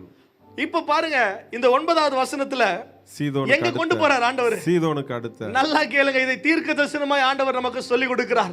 நம்மை அழிக்க நினைக்கிறவன் மத்தியிலே ஆண்டவர் நம்மை வாழ வைக்கிறவராய் இருக்கிறார், பராமரிக்கிறவராய் இருக்கிறார். நல்லா கேளுங்க, ஒருவேளை மறைக்கப்பட்ட அனுபவம் தான் இருக்கலாம், ஆனால் எதிரியின் கண்கள் முன்பதாகவே ஆண்டவர் உங்களை ப்ரொடெக்ட் பண்ணுகிறார். நல்லா கேளுங்க, God's strategy is amazing. நல்லா கேளுங்க, திருடனை போலீஸ் ஸ்டேஷன்ல தேடுவாங்களா? தேட மாட்டாங்க. ஏன்? போலீஸ் ஸ்டேஷன்ல எப்படி திருட இருப்பான்? கைதியா இருப்பான். அது மாதிரி அவன் சொந்த ஊர்ல தேடுவானா? எலியா ஊரு ஃபுல்லா தேடுறான், 1000 பேர் அவரை கொலை செய்வதை தேடுறான். ஆனா அவர் சொந்த ஊர்ல தேட மாட்டான். ஆனா அங்கதான் ஆண்டவர் அவங்களுக்கு ஒரு ட்விஸ்ட் வச்சாரு. நீ எங்கெல்லாம் தேடுவேன்னு எனக்கு தெரியும், ஆனா உன் சொந்த ஊர்ல தேட மாட்டேன். அதனாலதான் சொல்றாரு, சீதோனுக்கு அடுத்த சாரிபாத்துல ஆண்டவர் அவரை பாதுகாக்கிறார், பராமரிக்கிறார், மறைத்து வைக்கிறார். மறைத்து வைப்பது, நல்லா கேளுங்க, மறைத்து வைப்பது ஓடி ஒளிவதற்காக அல்ல. இங்க ஒரு ஸ்டண்ட் காமிக்கிறார் ஆண்டவர். அம்மா, நீ ஊரெல்லாம் தேடு, உன் மத்தியிலே என் பிள்ளைய வாழ வைப்பேன். நீ அழிக்க நினைக்கிறல்ல, உன் திட்டத்தின் மத்தியில, உன் ராணுவ வீரர்கள் ட்ரெயின் பண்ற இடத்திலேயே, நீ போடுற அரசாட்சியின் ஆணையின் மத்தியிலே என் பிள்ளையை நான் வாழ வைப்பேன். நல்லா கேளுங்க, உங்களை அழிக்க நினைக்கிறவர்கள், உங்களை கொலை செய்ய நினைக்கிறவர்கள், நீங்கள் ஒன்றுமில்லாமல் போக வேண்டும் என்று நினைக்கிறவர்கள் மத்தியிலே ஆண்டவர் உங்களை வாழ வைக்கிறவராய் இருக்கிறார். அங்கே உங்களை பராமரிக்கிறவராய் இருக்கிறார், அங்கே உங்களை போஷிக்கிறவராய் இருக்கிறார். அது மாத்திரமல்ல, அங்கே அவர் மேல் வீட்டறையிலே தங்கின ஒரு அனுபவத்தையும் அவருக்கு கொடுத்தார். நீங்க கீழே இருக்கிற வசனத்தெல்லாம் படிச்சு பார்த்தீங்கன்னா அது அற்புதமா இருக்கிறது. அவர் மேல் வீட்டறையிலே தங்கி இருந்தார். இந்த விதவை வீட்டுக்கு போன உடனே இவரோட ஸ்ட்ராட்டஜி சூப்பர். நான் சொன்ன பாருங்க, இவரோட ஸ்ட்ராட்டஜி சூப்பர். நான் சொன்னேன், எலியா நல்லா சாப்பிடுற ஆளா இருந்திருப்பாரு. நகைச்சுவைக்காக சொல்றேன், ஒரு கற்பனை தான். இவர் பாருங்க, சாரிபாத்துக்கு போன்னு சொன்ன இவர் உடனே எழுந்து சாரிபாத்துக்கு போறாரு. பட்டணத்து ஒளிமுக வாசலுக்கு அவன் வந்தபொழுது அங்கே ஒரு விதவை விறகு பொறுக்கி கொண்டிருந்தால் அவன் அவளை பார்த்து கூப்பிட்டு, நான் குடிக்கிறதுக்கு கொஞ்சம் தண்ணீர் ஒரு பாத்திரத்தில் கொண்டு வா என்றார். முதல்ல என்ன கேட்கிறாரு? இஸ் ஆஸ்கிங் ஃபார் வாட்டர், தண்ணி கேட்கிறார். கொண்டு வர போகும்போது, நல்லா கேளுங்க, கொண்டு வர போகும்போது அப்படியே கொஞ்சம் அப்பமும் கொண்டு வான்றார். நல்ல ஸ்ட்ராட்டஜில. நம்ம ரோட்ல போகும்போது யார்கிட்ட தண்ணி கேட்டா சரிங்க கொடுக்குறேன்னு சொல்லுவாங்க. தண்ணி எடுக்க கொள்ளும் போது அம்மா அப்படியே 2 சப்பாத்தி சூடா சுட்டுவாங்கன்னா கையில் இருக்கிறத கொண்டு அடிப்பாங்க நம்மள. சப்பாத்தி சுட்டு கொடுப்பாங்களா? ஆனா இவர் ஸ்ட்ராட்டஜி பாருங்க, தண்ணி கேட்கிறாரு. மொத்தல பில்டிங்கா இருக்கிறாங்களா டெஸ்ட் பண்றாரு, இதுதான் அந்த விதவையான்னு. உடனே அப்பவும் கொண்டு வான்றாரு. நிறைய காரியம் நடக்குதுங்க. நாங்களே கொஞ்சம் தான் வச்சிருக்கிறோம், சாப்பிட்டு நானும் என் பிள்ளையும், அந்த ஜீவனத்துக்கென்று இருக்குது, நாங்களே செத்து போக போறோம் ஐயா அப்படின்னு சொல்றாங்க. அதெல்லாம் பரவாயில்லைங்க, அதை கூட கண்டுக்கல அவர். அதெல்லாம் பரவாயில்ல, எனக்கு முதல்ல கொண்டு வா. உங்களுக்கு நடந்த அற்புதம் தெரியும், பெரிய அற்புதத்தை ஆண்டவர் அங்கே செய்கிறார். கர்த்தர் உங்களை கொண்டு போகிறாரு, உங்களை மறைத்து வைக்கிறாரு. உங்களுக்கு மாத்திரம் பாதுகாப்பும், உங்களுக்கு மாத்திரம் ப்ரொவிஷன் அல்ல, உங்களை சுற்றி இருக்கிறவர்களுக்கும் பாதுகாப்பையும் தருகிறார், ப்ரொவிஷனையும் தருகிறார். நீங்கள் இருக்கிற இடத்துல உங்களை மாத்திரம் ஆண்டவர் ஆசீர்வாதமாக வைப்பார் என்று சொன்னால் அது சுயநலமாக இருக்கும். That is normal. ஆனால் நீங்க இருக்கிற இடத்துல உங்களையும் ஆசீர்வாதமாக வைப்பார், உங்களை சுத்தி இருக்கிறவங்களையும் உங்கள் மூலமாய் ஆசீர்வாதமாய் மாற்றுவார். இந்த கீழே நடக்கிற அற்புதங்கள் எல்லாருக்கும் தெரியும். பஞ்சகாலம் முடிவரும் வர என்ன ஆச்சு? மாவும் குறைஞ்சு போகல, எண்ணெயும் குறைஞ்சு போகல. அப்படிதான் இருக்குதா வசனம்? பஞ்சகாலம் முடியும் வரை ஆண்டவர்களை பராமரித்தார், போஷித்தார். நல்லா கேளுங்க, திரும்ப சொல்றேன். உங்கள் மூலமாய் ஆண்டவர் உங்கள் சுற்றி இருக்கிறவர்களை ஆசீர்வாதமாய் வைப்பார். உங்களை சுற்றி இருக்கிறவர்களை ஆண்டவர் ஆசீர்வாதமாக மாற்றுவார். யார் மூலமாக? உங்கள் மூலமாகவே. நீங்கள் அங்கே இருப்பதனாலே அவர்களுக்கு ஆசீர்வாதங்கள் உண்டாகும். நல்லா கேளுங்க, என்ன ஆசீர்வாதிங்க ஆண்டவரேன்னு ஜெபிக்காதீங்க. அது ஒரு அன்மெச்சூர்டு பிரேயர். அது என்ன தெரியுமா? ஆண்டவரே என்ன ஆசீர்வாதமா மாற்றுங்க. அதுதான் மெச்சூர்டு பிரேயர். அதை கற்றுக்கொள்ளுங்கள். எனக்கு ஆசீர்வாதம் இல்லை, நானே ஆசீர்வாதமா மாறணும் ஆண்டவரே. நான் எங்கே போறேனோ அங்க ஒரு ஆசீர்வாதம் உண்டாகணும். நான் எங்கே போறேனோ அங்கெல்லாம் ஒரு பிளெஸிங் உண்டாகணும். நான் எங்க போறேனோ அங்கெல்லாம் ஒரு நன்மை, உயர்வு, மேன்மை உண்டாகணும் ஆண்டவரே. அப்படி என்னை பயன்படுத்துங்கன்னு சொல்லி ஆண்டவர் இடத்துல கேளுங்க. ஆண்டவர் நமக்கு உதவி செய்கிறவரா இருக்கிறார். அது மாத்திரமல்ல, இவர் தங்கி இருந்த வீட்டுல அந்த பிள்ளை மரித்து போகிறான். ஆனாலும் ஆண்டவர் உடனே சொல்றாரு, இந்த அம்மா சொல்றாங்க, என் பாவத்தை நினைவு கூறுவா நீங்க வந்தீங்க ஐயா. அவர் சொல்றாரு, உடனே அந்த பிள்ளையை கூட்டிக் கொண்டு மேல் விட்டு அறைக்கு போய் 3 முறை அவன் மேலே விழுந்து எழுந்த உடனே அவன் ஜீவன் பெற்றுக் கொண்டான். ஆண்டவர் பாருங்க, அற்புதத்துக்கு மேல அற்புதம், நன்மைக்கு மேல நன்மை, கிருபைக்கு மேல கிருபை, வழி நடத்துதல், போஷிப்பு, எத்தனை காரியங்களை ஆண்டவர் இங்கே செய்து கொண்டு வருகிறார். இன்னும் நிறைய மறைக்கப்பட்ட அற்புதங்கள் அங்கே இருக்கிறது. மறைக்கப்பட்ட தேவனுடைய ரெவலேஷன்ஸ் அங்கே இருக்கிறது. ஆனால் இன்றைக்கு ரொம்ப சிம்பிளா இன்றைக்கு நான் உங்களுக்கு ஒன்று சொல்கிறேன். நீங்கள் கர்த்தருடைய சமூகத்தில் இருக்கிற மனுஷனாய், மனுஷியாய், குடும்பமாய் நீங்கள் இருப்பீர்கள் என்று சொன்னால் ஆண்டவர் உங்கள் குடும்பத்தை போஷிக்கிறவராய் இருக்கிறார். அது மாத்திரமல்ல, முதலாவது ஆண்டவர் உங்களை வழி நடத்துகிறவராய் இருக்கிறார். உங்களை மறைத்துக் கொள்கிறவராய் இருக்கிறார். வார்த்தை உண்டு பண்ணுகிறவராய் இருக்கிறார். எதிரே பார்க்காத பறித்துக் கொள்ளுகிற இடங்களில் இருந்து உங்களுக்கு ஆசீர்வாதங்களை கொண்டு வருகிறவராய் இருக்கிறார். உங்களை மறைத்து பாதுகாத்து எல்லா எதிரியின் கண்களில் இருந்தும் உங்களை மறைத்துக் கொள்ளுகிறார். மறைக்கப்பட்ட கண்ணியில் இருந்தும் வெளிப்படையாய் இருக்கிற எதிரியின் சூழ்ச்சிகளில் இருந்தும் ஆண்டவர் உங்களை காப்பாற்றுவார், உங்களை பராமரிப்பார், உங்களை பாதுகாப்பார். அது மாத்திரமல்ல, அழிக்க நினைக்கிற மனிதர்கள் முன்பதாகவே என்னை உயர்த்தி வைப்பார், வாழ வைப்பார், என்னை அற்புதமாய் மாற்றுவார், ஆசீர்வாதமாய் மாற்றுவார். நான் இருக்கிற இடம் சாபமான இடம் அல்ல. நான் இருக்கிற இடம் ஒரு ஆசீர்வாதமான இடம். ஏன்னா நான் கர்த்தருக்கு முன்பதாக நிற்கிற மனுஷன், நான் கர்த்தருக்கு முன்பதாக நிற்கிற மனுஷி, என் சபை கர்த்தருக்கு முன்பதாக நிற்கிற சபை, என் குடும்பம் கர்த்தருக்கு முன்பதாக நிற்கிற குடும்பம். அதனால ஆண்டவர் எனக்கு ஒரு வார்த்தையை உண்டு பண்ணுவார், என்னை வழி நடத்துவார், என்னை போஷிப்பார், என்னை பாதுகாப்பார், என்னை ஆசீர்வாதமாய் மாற்றுவார். எதிரே பார்க்காத இடங்களில் இருந்து எனக்கு நன்மையை கொண்டு வருவார், அற்புதங்களை கொண்டு வருவார். ஆமென். நான் உங்களை உற்சாகப்படுத்துகிறேன். Even in this lockdown period, you know what I did? இந்த லாக்டவுன் பீரியட்ல நான் என்ன செஞ்சேன் தெரியுமா? நான் 50 நாள் ஃபாஸ்டிங் இருந்து ஜெபம் பண்ணேன். பெருமைக்காக சொல்லவில்லை, உங்களை உற்சாகப்படுத்தும்படி சொல்லுகிறேன். வாலிப வாழ்க்கையில, வாலிப ஊழியங்களிலே பல பிஸி காரியங்கள், நிறைய காரியங்கள் உண்டு. ஆனால் இந்த 50 நாட்களும் நான் லாக்டவுனுக்கு முன்னாடியே ஸ்டார்ட் பண்ணிட்டேன். ஒருவேளை நீங்க சொல்லலாம், லாக்டவுன்ல சும்மா இருந்தனால ஜெபம் பண்ண இருப்பலன். இல்ல, என் மனைவிக்கு தெரியும், நிறைய பேர் எனக்கு சாட்சியம் சொல்லுவார்கள், சாமுவேல் வினத்துக்கெல்லாம் தெரியும். லாக்டவுன் ஸ்டார்ட் ஆகிறதுக்கு முன்பதாகவே ஆண்டவர் என்னோட கூட பேசினார். நான் ஃபாஸ்டிங்கை ஸ்டார்ட் பண்ணேன். 21 நாள் தான் பிளான் பண்ணேன். 21 நாள் 40 நாட்களாக மாறினது. 40 நாட்கள் 50 நாட்களாக மாறினது. ஏன் தெரியுமா? தேவ பிரசன்னத்தில் தான் நமக்கு பலன் உண்டு. தேவ பிரசன்னத்தில் மாத்திரமே நமக்கு நமக்கு நமக்கு ஆன்சர்ஸ் அங்கதாங்க கிடைக்கும், பதில்கள் அங்கதான் கிடைக்கும். அங்கதான் நம்ம சார்ஜ் போடப்படுகிறோம். அங்கதான் ஆண்டவர் நமக்கு எல்லாவற்றையும் நமக்கு வெளிப்படுத்துகிறவராய் இருக்கிறார். அது மாத்திரமல்ல, உங்களை உற்சாகப்படுத்தும்படி சொல்றேன். நிறைய பேர் பைபிளை ஃபுல்லா படிச்சிருப்பீங்க. ஆனா எனக்கு ஒரு புது அனுபவத்தை ஆண்டவர் எனக்கு கொடுத்தார். நானும் பலமுறை முழு பைபிளை படிச்சிருக்கிறேன். ஆனா தொடர்ந்து 18 நாள்ல 18 டேஸ்ல ஆண்டவர் முழு பைபிளையும் படித்து முடிக்க எனக்கு கிருபை கொடுத்தார். படிச்சு முடிக்க சர்றன் அப்படியே இங்கேருந்து அங்க வரைக்கும் இல்லை, எல்லாம் மார்க் பண்ணி, நிறைய பிரசங்க குறிப்புகள், நிறைய ரெவலேஷன்ஸை மார்க் பண்ணி ஆண்டவருடைய வசனத்தை படிக்க ஆண்டவர் எனக்கு கிருபை செய்தார். நல்லா கேளுங்க. ஒருவேளை வாலிபர்கள் இதை பார்த்து கொண்டிருக்கலாம். வீட்டில் உங்க அம்மா அப்பா உங்களை பிடிச்சி இந்த பிரேயர்ல கூட உட்கார வைத்திருக்கலாம். வாலிப பிள்ளைகளே கேளுங்க, தேவ சமூகத்திலே தரித்திருங்கள், தேவ வசனத்திலே தரித்திருங்கள். இந்த வசனம் உங்களை ஒரு புதிய மனுஷனாய் மாற்றும், பெரியவனாய் உயர்த்தும், மேன்மையானவனாய் உங்களை உயர்த்தி வைக்கும், பெரிய காரியங்களை உங்கள் வாழ்க்கையில செய்யும். தேவ வசனமும் தேவ பிரசன்னமும் எந்த ஒரு மனுஷனையும் உயர்த்தி வைக்கிறதா இருக்கிறது. அவன் நன்மையை காணாமல் போகிறதே இல்லை. ஏன்னா கர்த்தருக்கு முன்பதாக நிற்கிற மனுஷனை ஆண்டவர் இறங்கி அவனை ஆசீர்வதிக்கிறவராய் இருக்கிறார். அவரே இறங்குவார். யாரா ஏஜென்ட்லாம் வரமாட்டாங்க, அவரே வருவார். அவரே வந்து உங்களை ஆசீர்வதிப்பார், உங்களை மேன்மைப்படுத்துவார், உயர்த்தி வைப்பார், போஷிப்பார், பெரிய காரியங்கள் உங்கள் வாழ்க்கையில செய்வார். எல்லா கண்களை மூடுங்க. உங்களுக்காக நான் ஜெபிக்க விரும்புகிறேன்.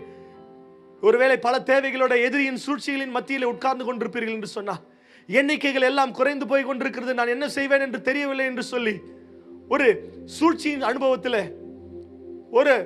ஒரு தாழ்வின் அனுபவத்தில், ஆபத்தின் அனுபவத்தில், நாளைக்கு நான் என்ன பண்ண போறேன்னு தெரியல, ஒரு பெரிய கடனை நான் கட்ட வேண்டி இருக்கிறது என்று சொல்லுகிற ஒரு சூழ்நிலையில் இருப்பீர்கள் என்று சொன்னால், இதோ தீர்க்க தரிசனமாய் ஆண்டவர் உங்களை பார்த்து சொல்லுகிறது, பிரதர் சிஸ்டர், கர்த்தருக்கு முன்பதாக நிற்கிற மனுஷனாய், மனுஷியாய், குடும்பமாய், சபையாய் நீங்கள் இருப்பீர்கள் என்று சொன்னால், உங்கள் தேவைகள் அனைத்தையும் அவர் சந்திக்க வல்லவராய் இருக்கிறார். உங்களுக்காகவே வழியை உண்டு பண்ணுவார், உங்களுக்காகவே போஷிப்பை, பராமரிப்பை உங்களுக்காகவே அவர் உண்டு பண்ணுவார். Just for you God will open a door, God will do a miracle, God will bring a deliverance over your life. Just for you. நடக்குமா? 10 லட்சம் தேவை பிரதர், 20 லட்சம் கடன் பிரதர், என்ன செய்யறதுன்னு தெரியல. உன்னை கடன் வாங்குகிறவனாய் அல்ல, கடன் கொடுக்கிறவனாய் உன்னை மாற்றுவார். Receive it in the name of Jesus. பலருக்கு சுகவீனத்தில் இருக்கிறீங்களா? பலருக்கு சுகத்தை கொடுக்கிற ஒரு அனுபவத்தை ஆண்டவர் உங்களுக்கு தருவார். குறைவில் இருக்கிறீங்களா? பலரை ஆசீர்வதிக்கிற ஒரு அனுபவத்தை ஆண்டவர் உங்களுக்கு தருவார். நிச்சயமாகவே ஆண்டவர் உங்களை அப்படி பயன்படுத்துவார். கண்களை மூடி என்னோடு கூட ஜெபிங்க. ஆண்டவரே, இதை பார்த்து கொண்டிருக்கிற ஒவ்வொரு குடும்பத்திற்காக நாங்கள் ஜெபிக்கிறோம் சுவாமி. அப்பா, உம்முடைய தெய்வீக கரம், ஆசீர்வாதத்தின் கரம், நன்மையின் கரம், பராமரிக்கிற கரம், பாதுகாக்கிற கரம், ஆண்டவரே மறைத்து கொள்ளுகிற அப்பா கரம், எதிரியின் கண்களில் இருந்து என்னை மறைத்து அவர்கள் மத்தியிலே என்னை வாழ வைக்கிற உம்முடைய அற்புதத்தின் கரம் இப்பொழுதே ஒவ்வொரு குடும்பங்கள் மேலும் பார்த்து கொண்டிருக்கிறவர்களும் இறங்கி வருவதாக.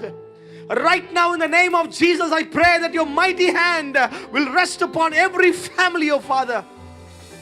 Let it come down like a fire. அக்கினி மயமான உம்முடைய கரங்கள் இறங்கி வருவதாக, இப்பொழுதே ஒவ்வொருவரையும் தொடுவதாக. பயத்தோடும் நடுக்கத்தோடும் ஆண்டவரே எனக்கு செய்யுங்கப்பான்னு சொல்லி ஏக்கத்தோட முழு இருதயத்தோட உம்மை கூப்பிடுகிற ஒவ்வொரு குடும்பத்தின் மேலும், ஒவ்வொரு ஆத்மாவின் மேலும் இறங்கி வருவீராக. அவர்கள் ஜெபங்களுக்கு பதில் உண்டாகட்டும், நன்மைகள் உண்டாகட்டும், கிருபைகள் பெருகட்டும். அப்பா, நாங்கள் எலியாவின் தேவனை ஆராதிக்கிறோம்.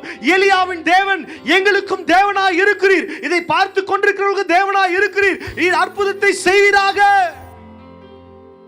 ராகா ஷேதேரி ஹாந்தரபா Laranama seteriandro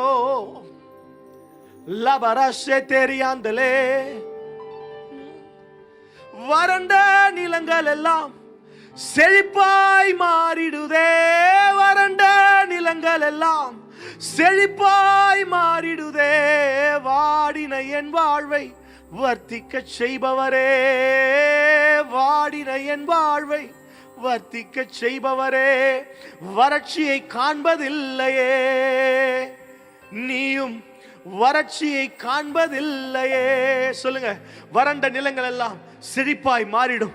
வறண்ட உங்கள் வாழ்க்கைகள் எல்லாம் செழிப்பாய் மாறிடும். வறண்ட உங்கள் குடும்பங்கள் எல்லாம் செழிப்பாய் மாறிடும். ஆமென் சொல்லுங்க, ஆமென் சொல்லுங்களேன். வறண்ட நிலங்கள் எல்லாம் செழிப்பாய் மாறிடுமே, வறண்ட நிலங்கள் எல்லாம் செழிப்பாய் மாறிடுமே. வாடின என் வாழ்வை வர்த்திக்க செய்பவரே, வாடின என் வாழ்வை வர்த்திக்க செய்பவரே, வறட்சியை காண்பதில்லையே, நீயும் வறட்சியை காண்பதில்லையே, நீயோ வறட்சியை காண்பதில்லையே. சொல்லுங்க, அறுவடை உண்டு, அறுவடை உண்டு, அறுவடை உண்டு, நீ கைவிடப்படுவதில்லையே, நீயும் வெட்கப்படுவதில்லையே. அறுவடை உண்டு, அறுவடை உண்டு, நீ கைவிடப்படுவதில்லையே, நீயோ வெட்கப்படுவதில்லையே. கண்ணீரில் விதைத்ததெல்லாம், கண்ணீரில் விதைத்ததெல்லாம் இரட்டிப்பாய் வந்திடுமே, கண்ணீரில் விதைத்த ரெட்டிப்பாய் வந்திடுமே. வெட்கத்தில் விதைத்ததெல்லாம் விளைச்சலாய் மாறிடுமே. வெட்கத்தில் விதைத்ததெல்லாம் விளைச்சலாக மாறிடுமே. விளைச்சலை ஆண்டு கொள்ளுவாய் நீயோ, விளைச்சலை ஆண்டு கொள்ளுவாய். சொல்லுங்க விசுவாசத்தோட ஒரு அறிக்கை செய்யுங்க. நான் விளைச்சலை ஆண்டு கொள்ளுவேன், நன்மையை ஆண்டு கொள்ளுவேன். ஆமென் சொல்லுங்க. ஓ விளைச்சலை ஆண்டு கொள்ளுவேன், நானும் விளைச்சலை ஆண்டு கொள்ளுவேன். வறட்சியை காண்பதில்லையே, வறட்சியை காண்பதில்லையே. நீயோ வறட்சியை காண்பதில்லையே. சொல்லுங்க அறுவடை உண்டு, அறுவடை உண்டு, அறுவடை உண்டு. நீ கைவிடப்படுவதில்லையே, நீயோ வெட்கப்படுவதில்லையே. அறுவடை உண்டு, அறுவடை உண்டு. நீ கைவிடப்படுவதில்லையே, நீயோ வெட்கப்படுவதில்லையே. சொல்லுங்க வெட்கத்தில் விதைத்ததெல்லாம் ரெட்டிப்பாய் வந்திடுமே. வெட்கத்தில் விதைத்த உங்கள் அனுபவங்கள் எல்லாம் ரெட்டிப்பாய் பெற்றுக் கொள்ளுகிற ஒரு அனுபவமாய் மாறும். கண்ணீரில் விதைத்த அனுபவங்கள் எல்லாம் உங்களுக்கு பெரிய விளைச்சலை கொண்டு வந்து சேர்க்கும். வறட்சியான இடங்கள் எல்லாம் செழிப்பை காணும். ஆமென் ஆமென் சொல்லுங்க. விசுவாசமா இருங்க, ஆண்டவர் உங்களை ஆசீர்வதிப்பார்.